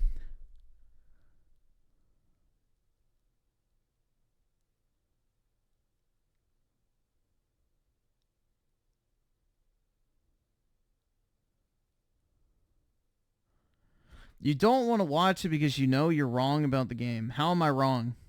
Give me an exact example how I am wrong about my opinion of a video game. Please, let me know. Let me know how my opinion of a video game is wrong. Give me a specific example, and I'll consider it.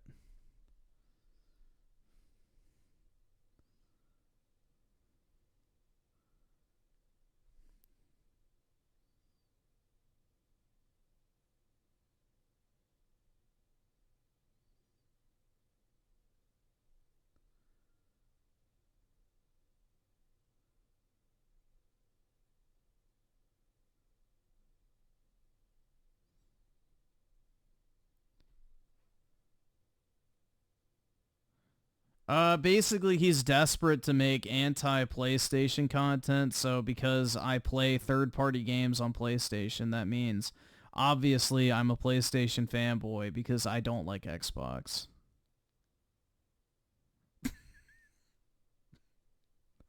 That is basically the summary of it, is a need for constant, shitting on PlayStation content. And labeling everyone who doesn't like Xbox a PlayStation fanboy. That's basically the two criteria that, lead up to the current scenario, I guess. Your review is objective if you were a PlayStation fanboy or not. Yeah, and the thing is, the game's literally coming to PlayStation too. Like, who fucking gives a shit? The game will literally be on PlayStation, so if I was a fucking PlayStation shill, wouldn't I be hyping up the game that Microsoft is porting to PlayStation? Like, it's just fucking retarded, man. The game's not good.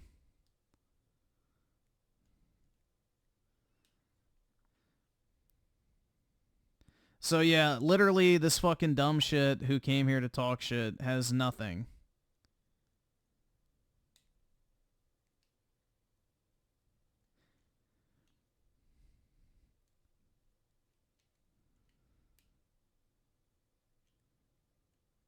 Dude, he probably wants to be my girlfriend.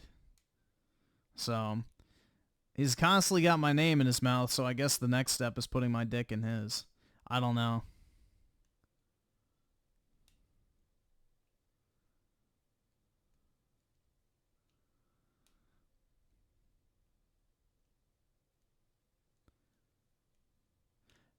Xbox has been dead for 7 years, nothing, yeah. It's cooked, bro.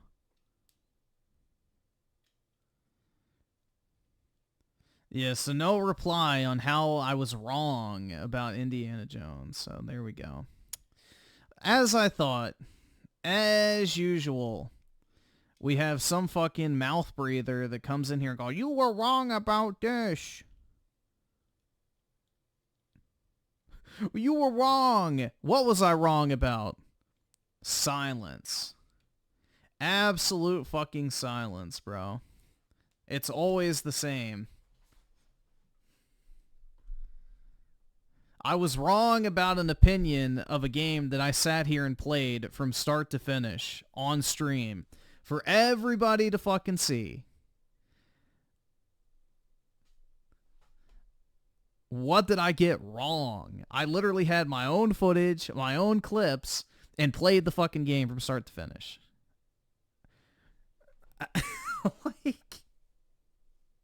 I don't know. It's a mystery to me. Honestly. We got some hyper-intelligent individuals in here, I guess.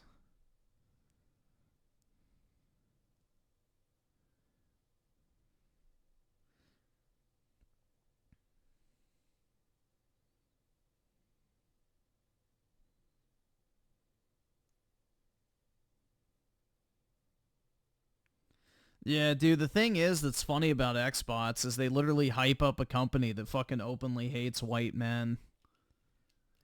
Shit's pathetic, bro. Literal fucking cuck mentality.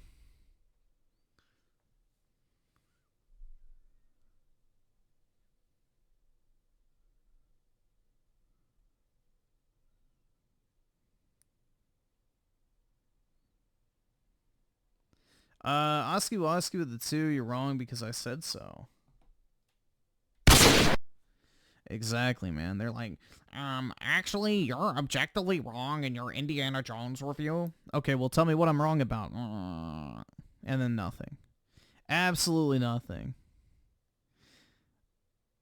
It's the same song and dance constantly. I can't afford a bunch of pseudo-intellectuals thinking they have, like, some fucking gotcha.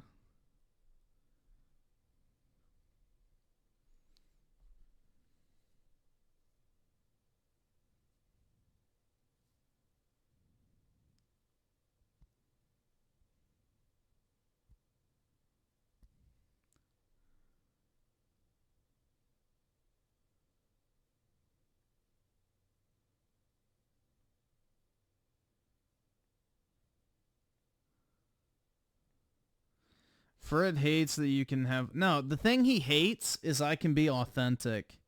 That's the thing. He's pigeonholed himself into anti-PlayStation content, and that's all he can do now. So he hates the fact that, you know, other people can come out and make a fucking video shitting on a game that they honestly didn't like, or, you know, talk shit about whatever company they want to without worry of getting a huge amount of backlash or whatever. Or, you know, somebody who's not financially reliant on YouTube as a career. So that's the other thing, is people hate honesty, because if it's not what they want to hear, they have an adverse reaction to it. Dishonest people hate honesty because they're jealous that they can't be the same way. And that's just the way it is. You know, that's the reason why a lot of people hate Synthetic Man, too, is because he'll go on, make his fucking YouTube video, state his opinion, whatever it might be, agree or disagree. It's his own opinion, and then people fucking rage over it because it contradicts what they think is correct. So, it's the same fucking scenario. People hate not being reinforced when it comes to what they believe is correct or not.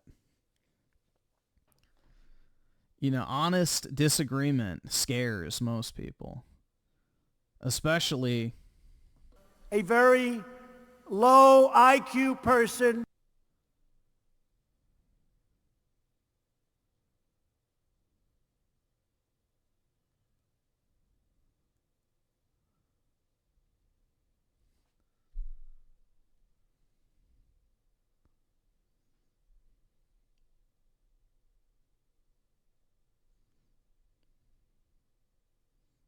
Speaking of a low IQ person, there's FBI rearing his ugly head.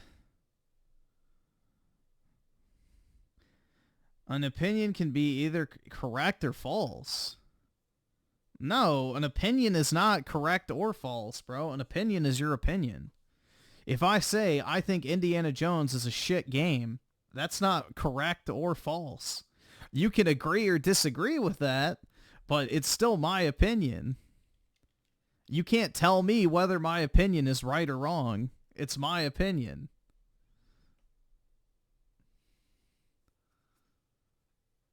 Like, I can agree or disagree with your opinion and say, well, I think it's great. That's fine. But you can't tell someone, oh, yeah, your opinion's objectively wrong. It's like, no, that's literally impossible.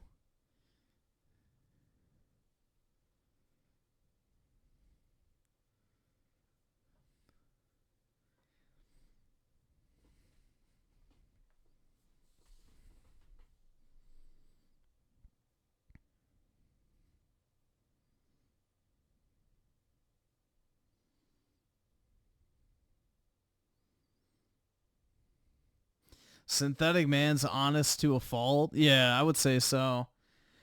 I wouldn't even say he's honest to a fault. It's more so how he frames things. He needs to be a little more careful with how he presents, because that will get him in trouble eventually. My opinions are just stupid. Which opinions? Don't say my opinions are stupid and not provide an example. You gotta tell me actually how so. Rebirth is boring? I mean, you can say it's boring if you want. I don't really care. I don't agree.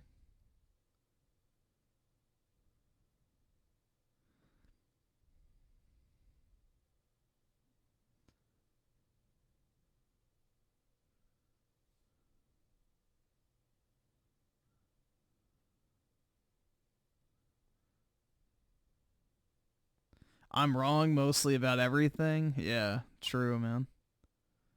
Very true.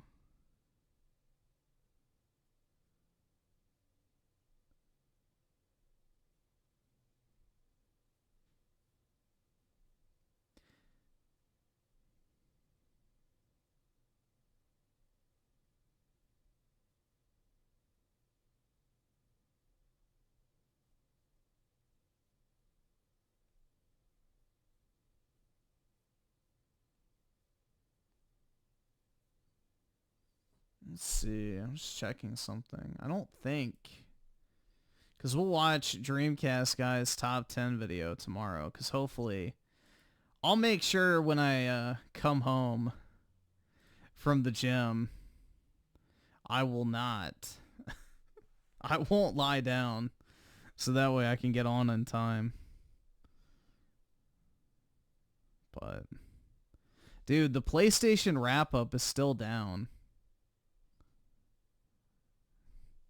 I'm pit. I wanted to see what my top games were, but I already have an idea.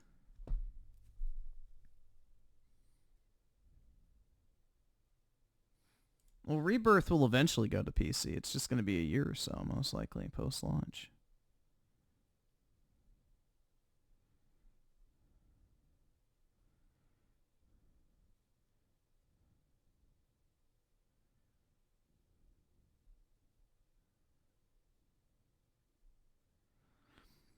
Clap slow for Dreamcast Guy because remember, he is slow. Nah, dude, Dreamcast Guy's shredded. Absolutely shredded. Griffin once said his favorite and only Indiana Jones movie he watched is Crystal Skull. I have never said that, but okay. Go ahead and put words in my mouth, you fucking disingenuous retard.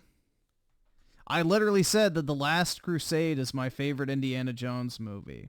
In order, I listed them out tonight. 3, 1, 4, and then 2. And I've never seen the Disney one. That's my order for Indiana Jones. So, yeah, nice try, leftist. Try and fucking subvert the truth more. Please. If you can't win, you have to lie, so... That's typical lefty behavior. You have to blatantly lie or misrepresent what people have said. So, congratulations.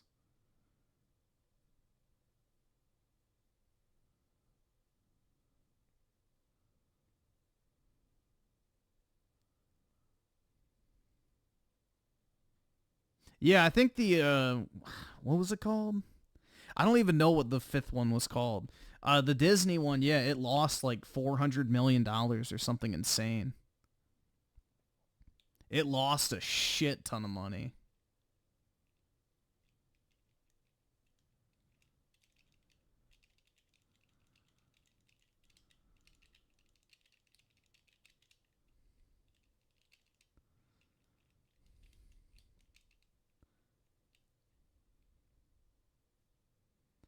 Diarrhea of dysentery. Dude, Disney has destroyed all the great George Lucas franchises single-handedly. You know, that's quite the accomplishment. The game was not that good. I didn't really like it. It's just kind of like meh. That's the thing, is like I didn't really come away hating it or like liking it. It's just kind of like, yeah, it exists. It exists, bro. Like, it's a game. But yeah, I really just basically neutral on Indiana Jones. I don't really think it's anything awful or anything amazing overall. It's just literally there. The combat is what killed it for me. If the game didn't have combat, I actually think it'd be a lot better, which is fucking crazy. But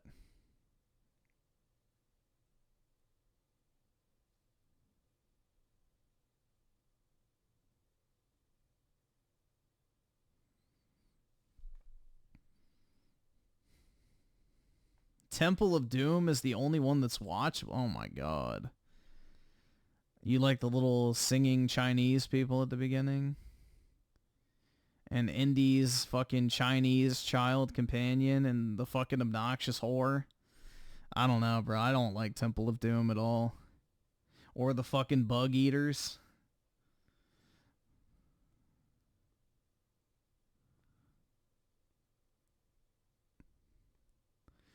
Dude, Temple of Doom is like the worst one by far. Again, I haven't seen the Disney one, but yeah, I think Temple of Doom's the worst. Last Crusade has the best flow. I feel like it's like pretty much nonstop action. Or not really action, but you get the point. Like it has that George Lucas flow to it that's really well done at times, where it's like, you know, Star Wars Episode 3, where every single scene feels like actually meaningful. So yeah, Last Crusade was great. Raiders was good. I like that one. I didn't mind Kingdom of Crystal Skull personally. I enjoyed it for the most part. But, you know, it's the only one I got to see in theaters, so that might be why. But I liked Kingdom of the Crystal Skull. Temple of Doom I never liked. And then the Disney slop I'll probably never watch.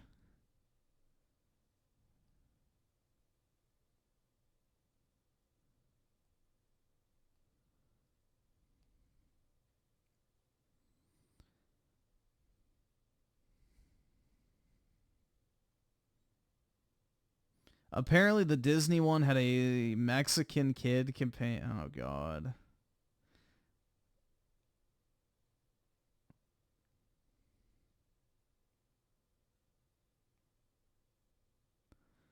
Yeah, but I don't really remember. Maybe I need to It's been years since I've seen Kingdom of the Crystal Skull. Maybe I'll rewatch it and see why it's so bad, I guess. But I don't remember hating it, personally.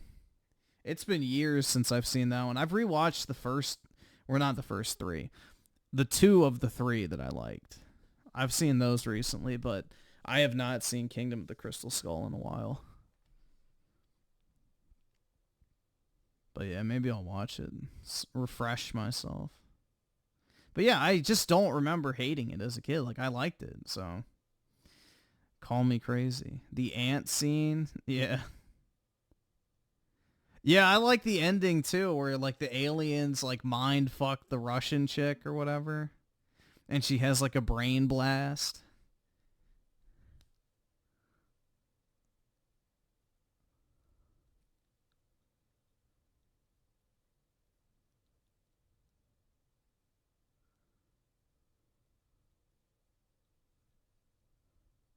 But Fred said you've never seen the movies in this video. Well, yeah, dude, he's got to lie. Obviously. When you can't win, lie. That's a leftist tactic. When you can't win in an honest argument or make an honest point, you fucking lie. That's just how it goes. So it's not even surprising.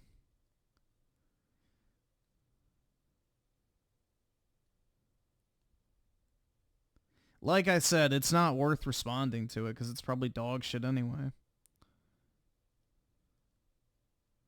I remember the most hated thing about the movie by fans and critics were the aliens. I mean, I kind of get that because like the whole theme of the previous ones were like, well, I guess Temple of Doom to an not really, actually. I mean, it was like religion based, but Yeah, that I guess does kind of break it a little bit, but at the same time, I didn't really mind it. It's like, okay, it's Indiana Jones. You can have like a little suspension of disbelief when it comes to like the supernatural shit, but I didn't really mind it too much. I mean, I prefer Raiders and Last Crusade because obviously of like the religious themes. I think that's cool, but it is what it is.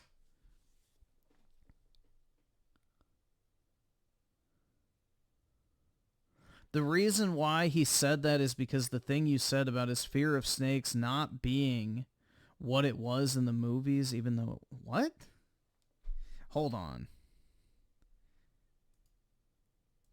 Let's see. When the fuck did I say he doesn't have a fear of snakes? Let's see. I know exactly what part you're talking about. What's up, guys? I hope you... let's see. Story. I know exactly what part of the video you're talking about. Where he fucking soys out with the snake.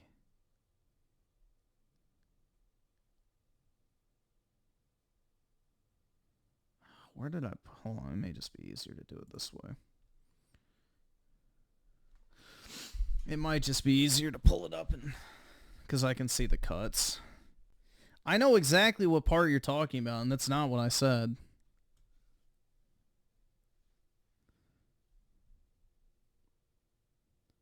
Yeah, dude, he will like freak out a little bit that he had a snake, and then he'd throw it off of himself. He literally does that in the scene where he develops his fear of snakes as a kid. He falls into a pit of snakes and pulls himself out and like throws snakes from out of his clothes. I remember that scene. Like he literally is digging snakes out of his clothing and everything, and he's afraid to brush one off his shoulder. Like that's complete bullshit. All right, let's see. So, not that part. Yeah, here it is. Which is just so uncharacteristically Indiana Jones. Like the prime example is there's a recurring joke throughout the game about his fear of snakes, but it's done in a way that's so comically cringe and over the top that it just makes you hate the writers for what they're doing to a beloved character.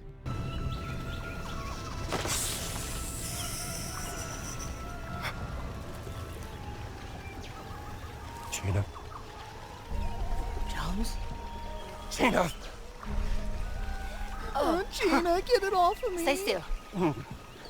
I am being still. Don't move. He whimpers, bro, like a fucking dog. Listen to that shit. He sounds like fucking Wings of Redemption crying. Like...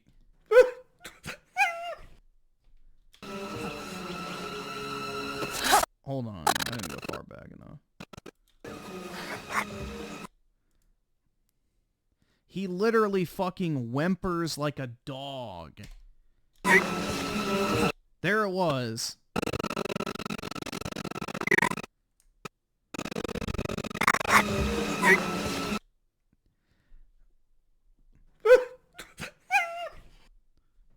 That is not what Indiana Jones would do. And then this is literally what I say. Now, yes, Indiana Jones has always been afraid of snakes, but in any of the movies, he would have just brushed that off nervously and maybe been like, ugh, like, you know, he would have been fine. But in this, he literally freezes up and is incapable of moving on his own until Gina comes in and saves the day. But overall, man, what the fuck did I say? That he's always been afraid of snakes, but in the movies, he would have just brushed that shit off, which is exactly what happens in the fucking movies. So, again, I don't really know what the fuck I'm saying here that's wrong. Do I need to pull up the scene where he's literally plucking snakes out of his fucking pants and shit? And falls into a pit of snakes and has no problem standing up and getting out? No, he doesn't. Are you... Bro. Oh my god.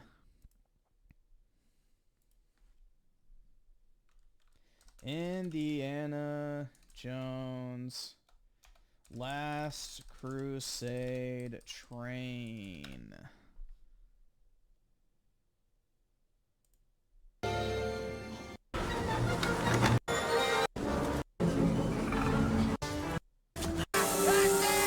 Kid, but that belongs to me. Belongs to Coronado. Coronado's dead, and so... Where is it?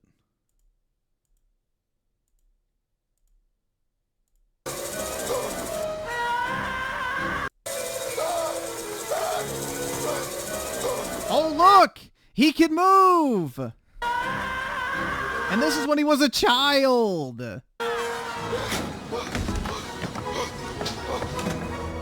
Yeah, here, let me. Oh, look! Here it comes! I'm lying, though. I've never seen the movies.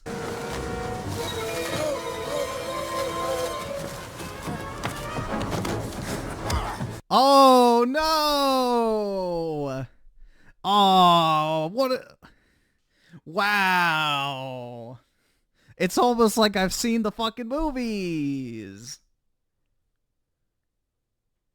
Yeah, I'm a fake fan, dude. Indiana Jones has never brushed a snake off of himself. That's impossible. Yeah, like I said, when people don't have anything to fucking say, they lie. Lie. That's it. You have to resort to lying when you have no actual argument.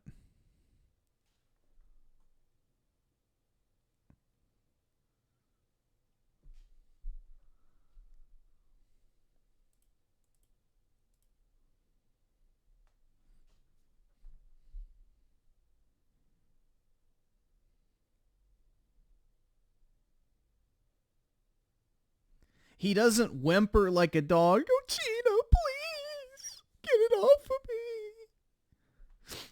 Please, Gina. I need a strong woman.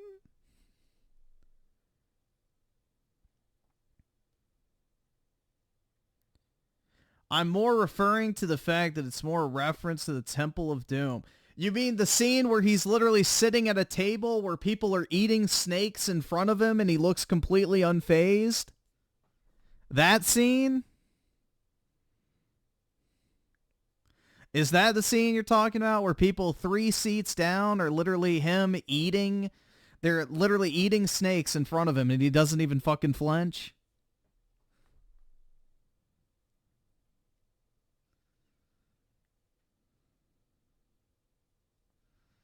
Oh my god.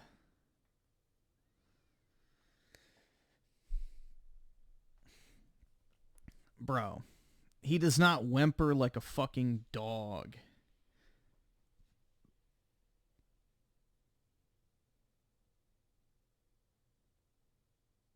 Yeah, I don't remember a scene in that movie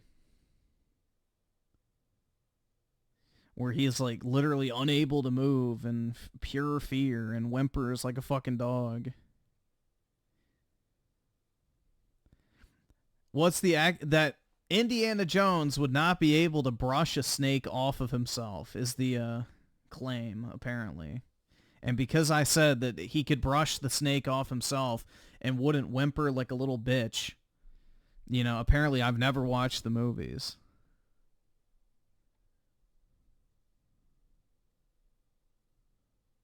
So, it's too easy, bro.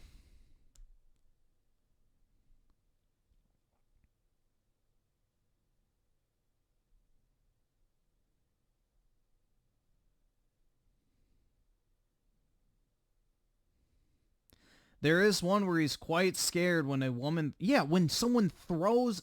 Bro, if anyone threw a fucking snake at you, you would be frightened. That's not the point we're making here. In the game, he literally is incapable of brushing a small snake off his shoulder. He literally locks up in fear. That's not the fucking argument. No one is denying he's afraid of snakes. We're denying whether or not he's such a fucking cucked pussy when it comes to snakes. He's incapable of helping himself when one appears, which is not true.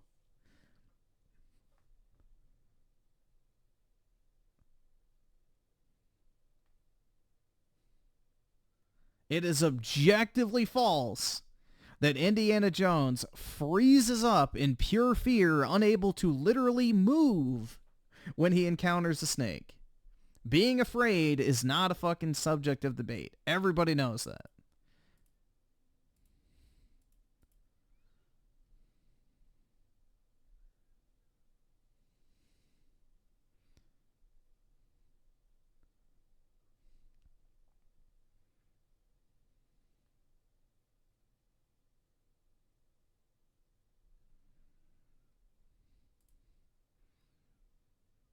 No, snakes aren't slimy.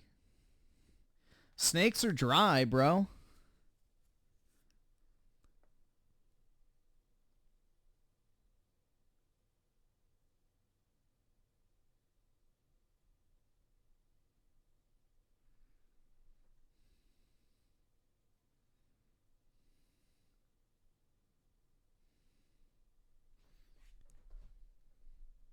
Snakes are dry, bro. They're not wet at all. Put a python on my neck. They're smooth and slimy. Only after it's been inside of your mom. But no, snakes are dry. So they're not wet. I'm wet? That's right, bro. I'm like this chick on the mat.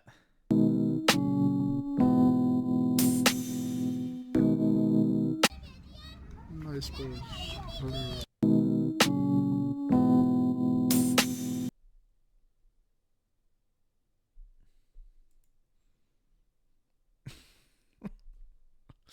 Bruh. Oh, look, it's Grippa. Hell yeah, dude.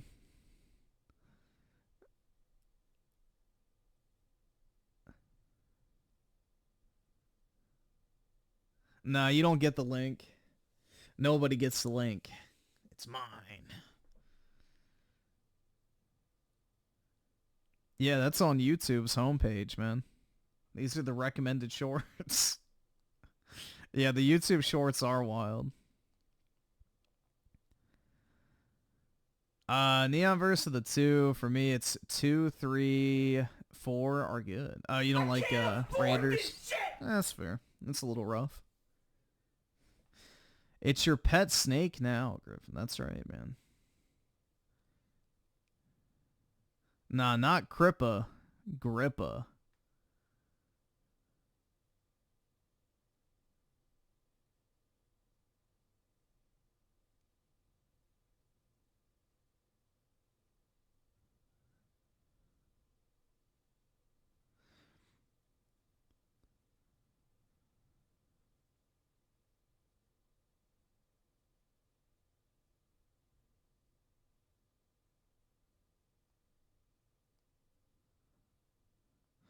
I got a big old python on me at all times. Facts, bro. That's of a respectable size, though. Nothing too crazy.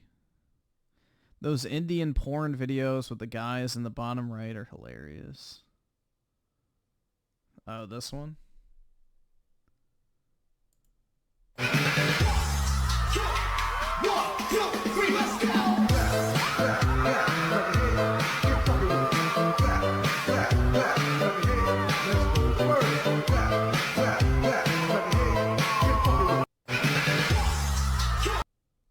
Bruh.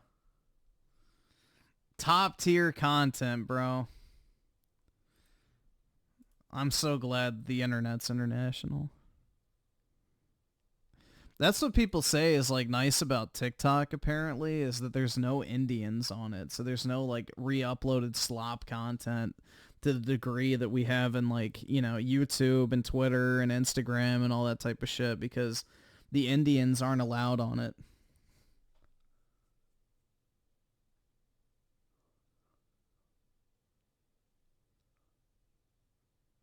Because, like, India has, like, those massive, you know, content farms where they have, like, people just sitting in warehouses re-uploading, you know, videos and shit and making AI crap. So...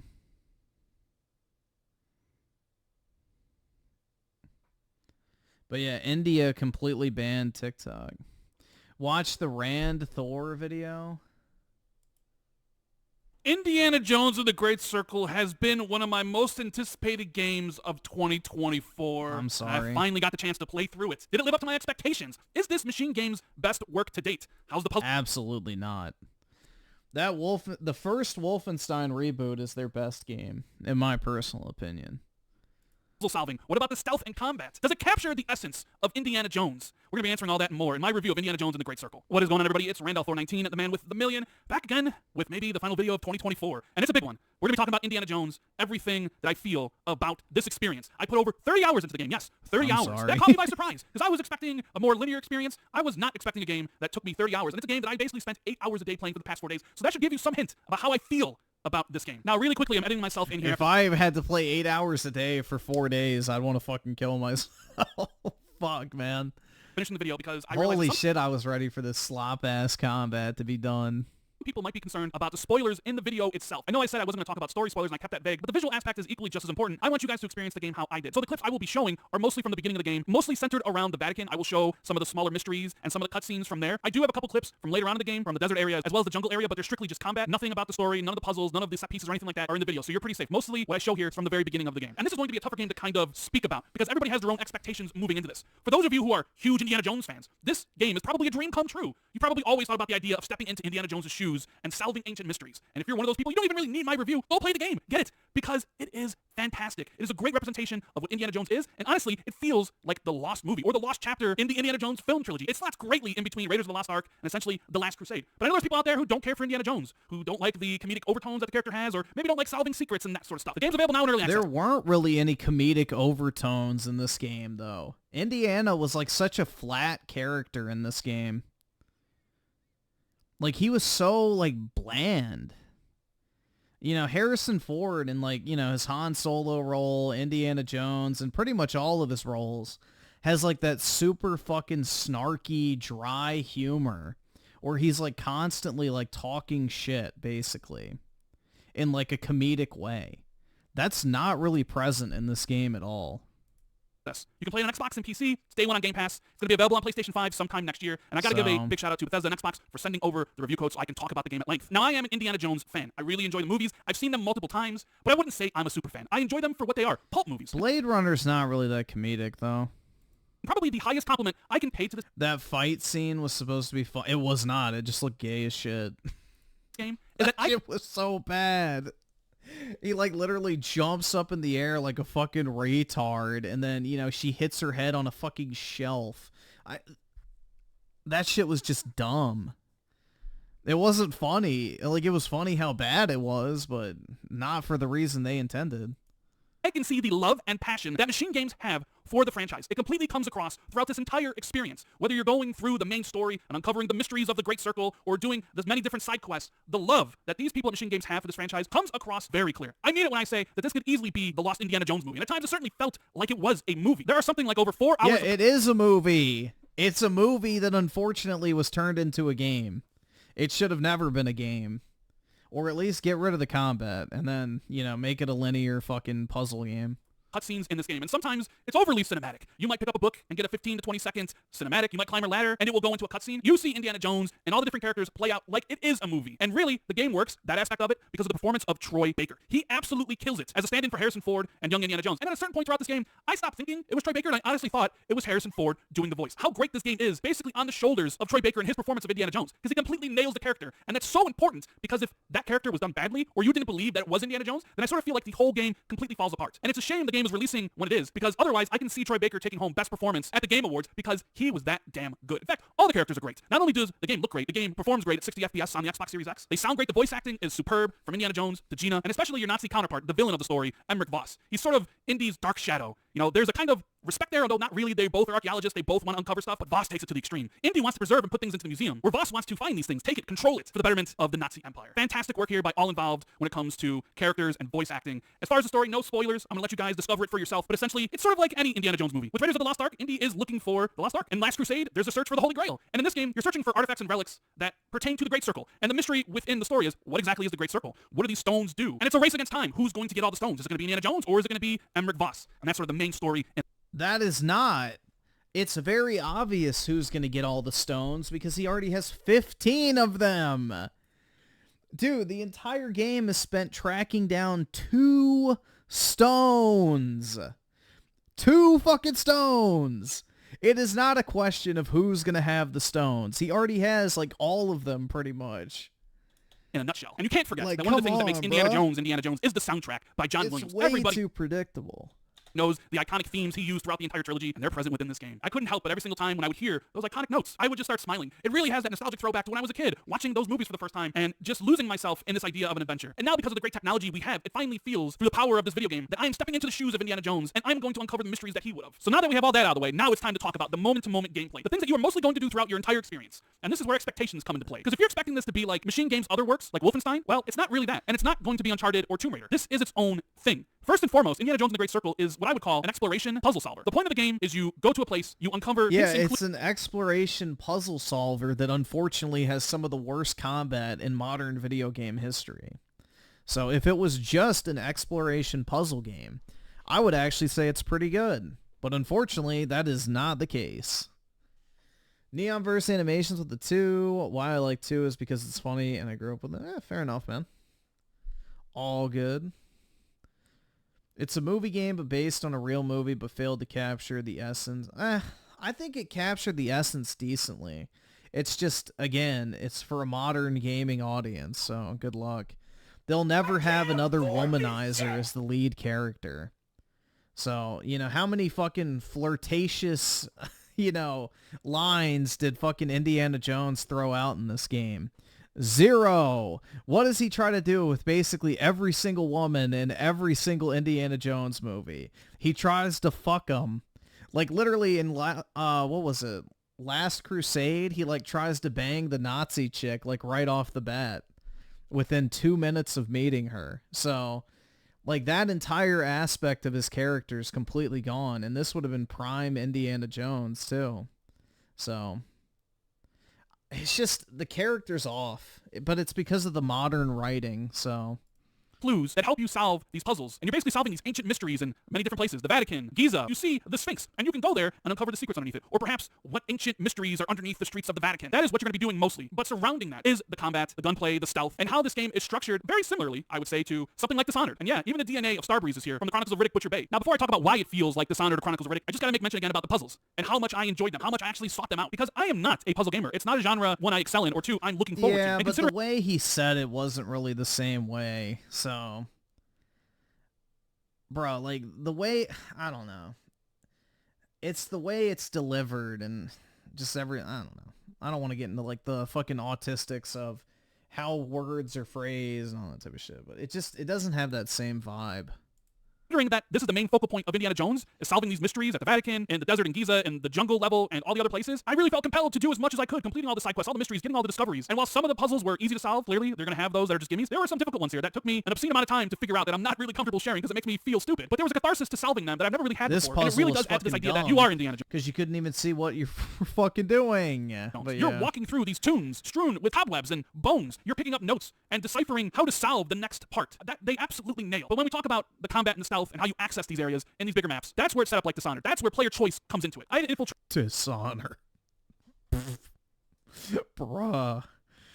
The fact that people compare this game to Dishonored is a dishonor to Dishonored, which is actually a good stealth game, and I don't like stealth games.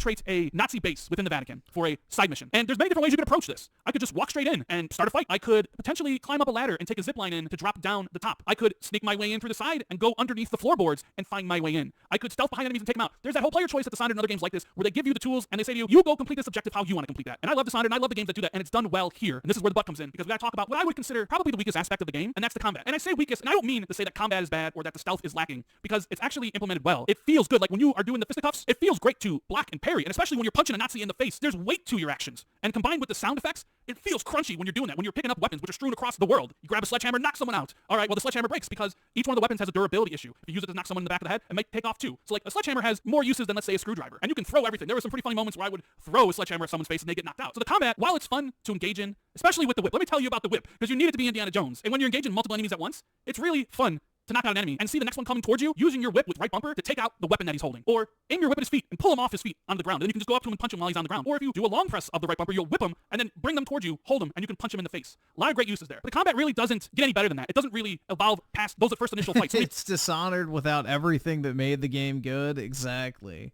You get into those first fights, you basically seen all that the combat has to do. You don't really get any more moves. There aren't really any more combos. It's always fun to do. Dishonored's one of the few stealth games I actually personally really enjoyed, and this ain't it, man.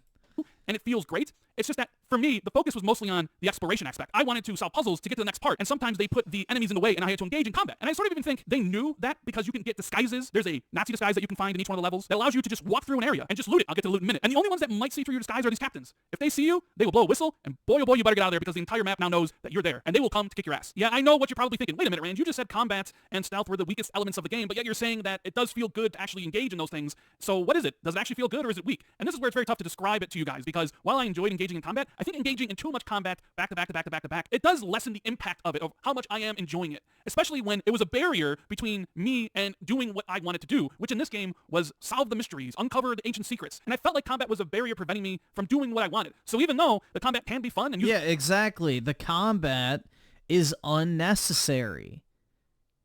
Once again, the game is great when you're not playing it. Make it a fucking, linear, I guess, puzzle solver exploration game, and you have something good. The combat and the gameplay is trash. Get that shit out of there.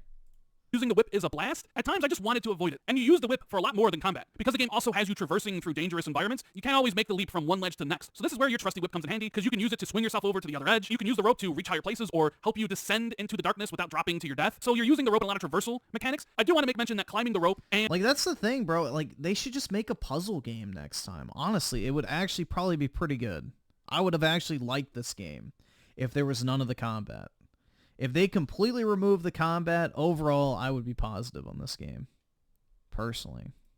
And shimmering across ledges are kind of slow. Indiana Jones, I guess, isn't a spring chicken. He's not like bunny hopping across things. And there are books that you can find that will make him move faster. But I just wanted to point that out. Now, there are difficulty settings in the game. There are 4 difficulties you can play on: easy, moderate, hard, and very hard. And they mostly have to deal with... Yeah, but I don't judge games based off what's come out recently. So, yeah, by that metric, sure.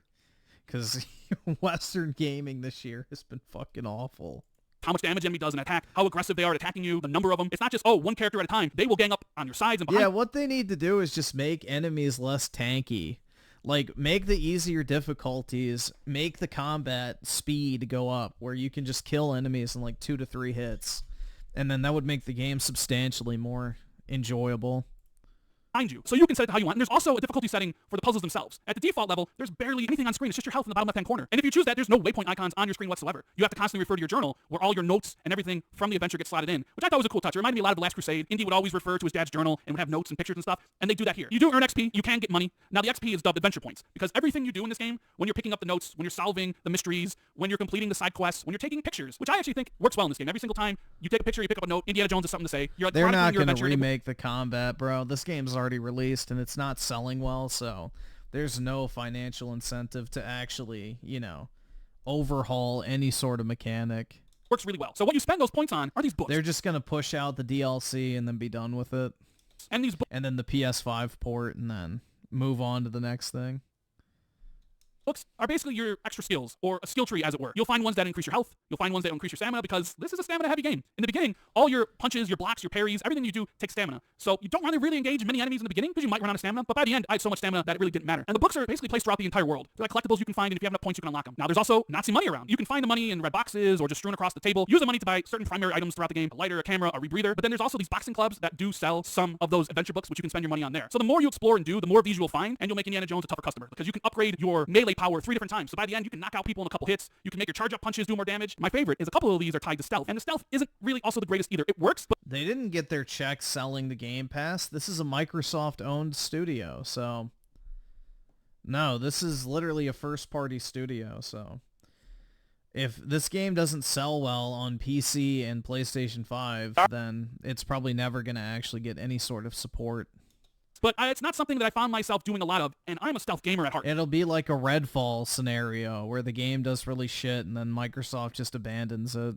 So how stealth works in Indiana Jones is that you need to be crouched or else they'll hear you. When you're unarmed, you cannot take down the enemy. What you need is a weapon. And if you have a weapon, you can go behind an enemy that doesn't know you're there, hold right trigger, and you'll do a special animation that takes out the enemy. But it's not silent, because other enemies might hear you if they're close enough. You can pick up the body and drag them away. And the AI itself is not very good. You know, I played on moderate for the most time. I tried it out on hard a little bit later. AI is not great. They might see you and run towards you. You could run away and they'll forget about you. I know it's a video game, so I don't really put, too much emphasis on how an AI reacts. It's just like, this is the game. This is the area that you're patrolling. So I understand if Indiana Jones runs away, they're not going to chase you throughout the entire Vatican City or, miles away in Giza. They're just going to go back to what they're doing and they won't remember you. But there are upgrades, those books you can find that make stealth a lot easier and more enjoyable. I found this book called Throttle in the Vatican, and anybody else I talked to about this game hadn't found it. What it does, it allows you to actually, if an enemy is unaware of your presence and you're behind him, if you hold right bumper, you'll whip him at the neck, throw him to the ground, and they're knocked out of the fight. It made stealth so much easier. I was like, oh man, this is so easy. I can just do this with all the characters. But because the maps are so big and a lot of quests take you to many different locations, you might be revisiting areas you've seen before. And I was always someone who played like, I'm gonna take out this whole base, so I forgot to come back here. Well, I don't got anything to worry about. And then enemies respawned. And I was like, oh no. So the victory of me going slowly one by one and taking out the enemies, so if I did have to come back, I wouldn't have to worry about being seen. That was ruined because the enemies respawn. Then I also thought to myself, oh, this doesn't really even matter because I have a disguise and can walk through them. We have gunplay, which is something that Machine Games is known for. The gunplay in the Wolfenstein series is impeccable. Gunplay in this, not so much. I hardly used it, especially in the beginning of the game when you're running around with Indy's revolver. I thought, okay, you don't really have much ammo. Not so much. That's a nice way of saying this is some of the worst first-person shooting to ever exist in this generation of console gaming. But it actually takes quite a few shots to kill somebody in the head. And the problem is when you do that, everybody around you knows where you're at. You'll see all these red exclamation points pop up and they all charge you. And because you're using a gun, they will now use guns. And this game sort of has it where if you are fighting people and they see you and you're unarmed, they'll be unarmed. Or maybe they'll have a baton. And if you have a shovel, they might attack you with that stuff. But if you use a gun, well then everybody else around you is going to use a gun. And it's very difficult to get through an area when you have 10 different people shooting you with shotguns or rifles and pistols. So I used guns very rarely because I mostly just got into an area, snuck around, took out a couple people that I felt needed taken care of, and then I was on doing what I needed to do. They didn't abandon Redfall?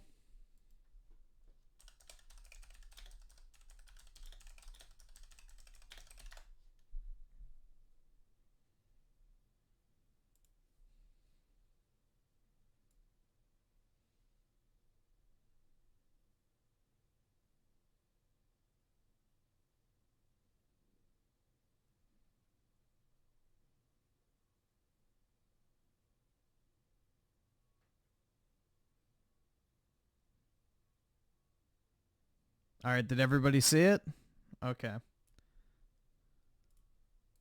To do to the next area to solve the mystery or what have you. I barely engaged in gunplay. I don't know why people think I lie, dude. I'm not just pulling the shit out of my ass. I don't purposely try to fucking lie. Why does everyone assume I'm just bullshitting anytime I say something? It's irritating. Why don't you use Google to see if you're actually correct before you type some shit in the chat, accusing me of not being truthful?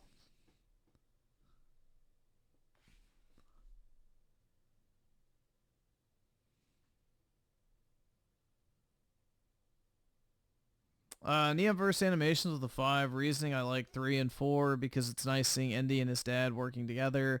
Where 4, Shia LaBeouf was good at playing Indy's. I like Shia LaBeouf personally. I like his tarred energy. But yeah, I liked 4. So I haven't watched it in years, so maybe I'll watch it tomorrow during work hours when I'm doing some shit.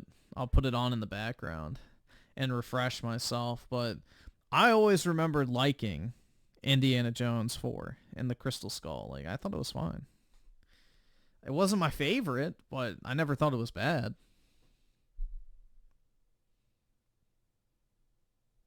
I don't sound like an honest person, to be honest. Okay. What reason do you have that I don't sound like an honest person? Do you really think I get on stream and lie about video games of all fucking things? Yes, I'm a dishonest person because I get on stream and lie about, let me check, politics, no. My financial situation to get money out of people, no. Other people, no. Video games, yes. Yeah, video games are definitely something worth lying over. What in the fuck? Why would I lie over something as stupid as video games? That's just, I don't know. Because even, I don't know, it doesn't feel good to do either. And I sort of feel like that's by design. You're Indiana Jones. He's not really known as a gunslinger. And it just felt like, well, sometimes Indy does use it, and it's here for you to use. Player choice. He's not known as a gunslinger? Do I really have to pull the scene up again? Oh, wait, no, it's sword to a...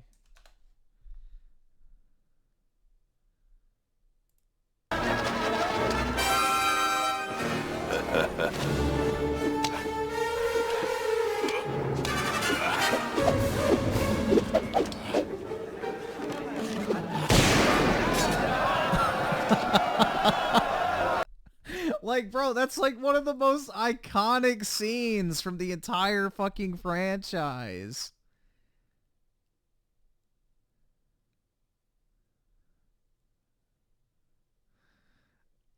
That was literally like one of the most iconic scenes in the entire fucking franchise, is him whipping a gun out and shooting somebody with like zero effort.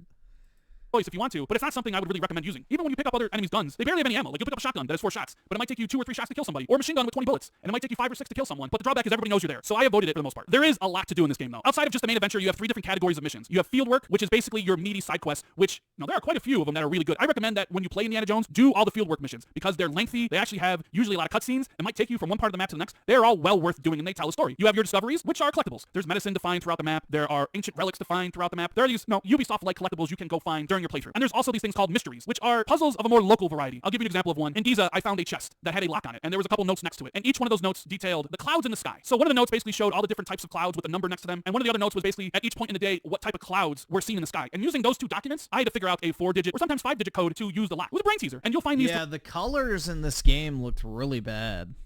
So if it's forced HDR, I guess that makes sense. Throughout the entire area, there's maps you can buy using your money that will put them on the map and go and do. And honestly, I thought they were great fun. And I'm not someone who's normally looking for those puzzles, but that aspect of the game, they nailed completely. So do all the field work, do the mysteries, the collectibles are up to you. But I know a lot of you are just really in for the main adventure, and they completely nailed it. So would I recommend Indiana Jones and the Great Circle? I mean, if you're an Indiana Jones fan, you're already playing it. But yes, I would. I really enjoyed my time with this game. I spent 8 hours the last 4 days playing it, wanting more of it, and that is a sign of a damn good experience when you just want more and more. The game does have its flaws. Well, maybe not everybody will see them as flaws, but I thought the stealth could be a little bit better. I would like a little bit more variation on the combat, but for what it does, the combat still felt good to do. But man, they absolutely nailed the feeling of being Indiana Jones, solving the mysteries, the presentation, the music, how it looks, how it feels, how it performs. Top-notch stuff there. Now, as someone who loves the Wolfenstein games and has been dying for a 3rd one, I have to ask the question if this is Machine Game's best work to date. And you know what? I kind of think it is. It's definitely a unique experience from them, and I'm sort of at odds here with myself. Because while I want a 3rd Wolfenstein game, I actually want another Indiana Jones game. I could go for another one of these adventures. That's how much I enjoyed it. And if they make some quality of life improvements, the next game could be even better. I really, really, really enjoyed my time with Indiana Jones. And if you're looking for a number 4, definitely going to be in my top 10, perhaps my top 5. But I would give Indiana Jones and the Great Circle an 8.5. Thank you guys for watching the video. I know it's a long one. I had a lot to say about the game. I spent a lot of time in the game. Let me know what you think about the video. Let me know what you think about Indiana Jones if and when you play it. Thank you guys. Hope you're all doing well, and I'll see you in the next video. Later.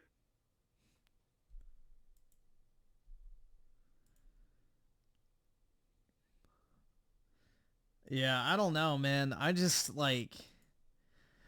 can't stand fucking the state of modern gaming. It just blows my mind that people have just been brainwashed into accepting this type of subpar garbage as something good. It's just by comparison to everything else is so shit that, everything starts to seem less shitty. Oh, look, another thirst trap video. Bruh.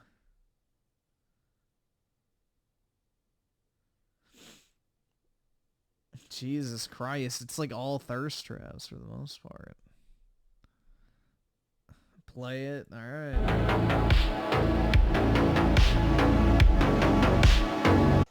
Back flexibility flow, nice video. Oh yeah, Bob's on Vagin. There we have Indian Jones and the Great Coochie.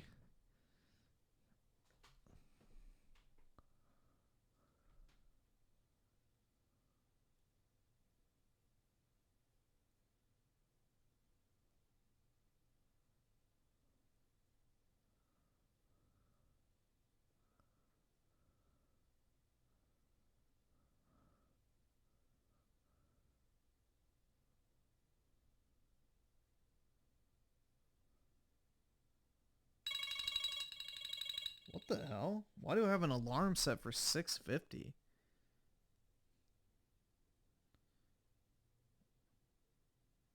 That's weird. Should be set for 8:50.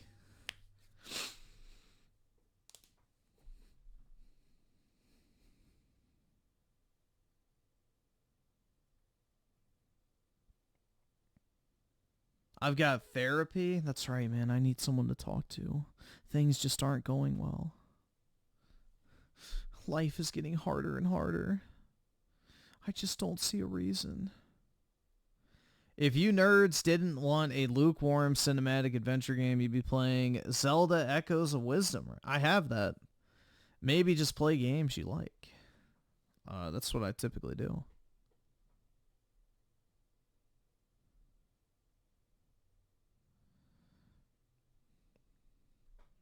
Apollo walking. He's not even in the room with me. He's passed out on my bed. Lazy ass fucker. But yeah, I probably should go ahead and hop off, guys. It's 7 o'clock, so I'll try to get on at a decent hour tonight. I won't go into my bed after I go to the gym, so I will not lie down this time so I don't fall asleep. And I won't hit legs as heavy either, so that way I'm not as tired. But anyway, guys, have a wonderful Wednesday. And I will talk to everyone, I guess, later today. Peace out, guys.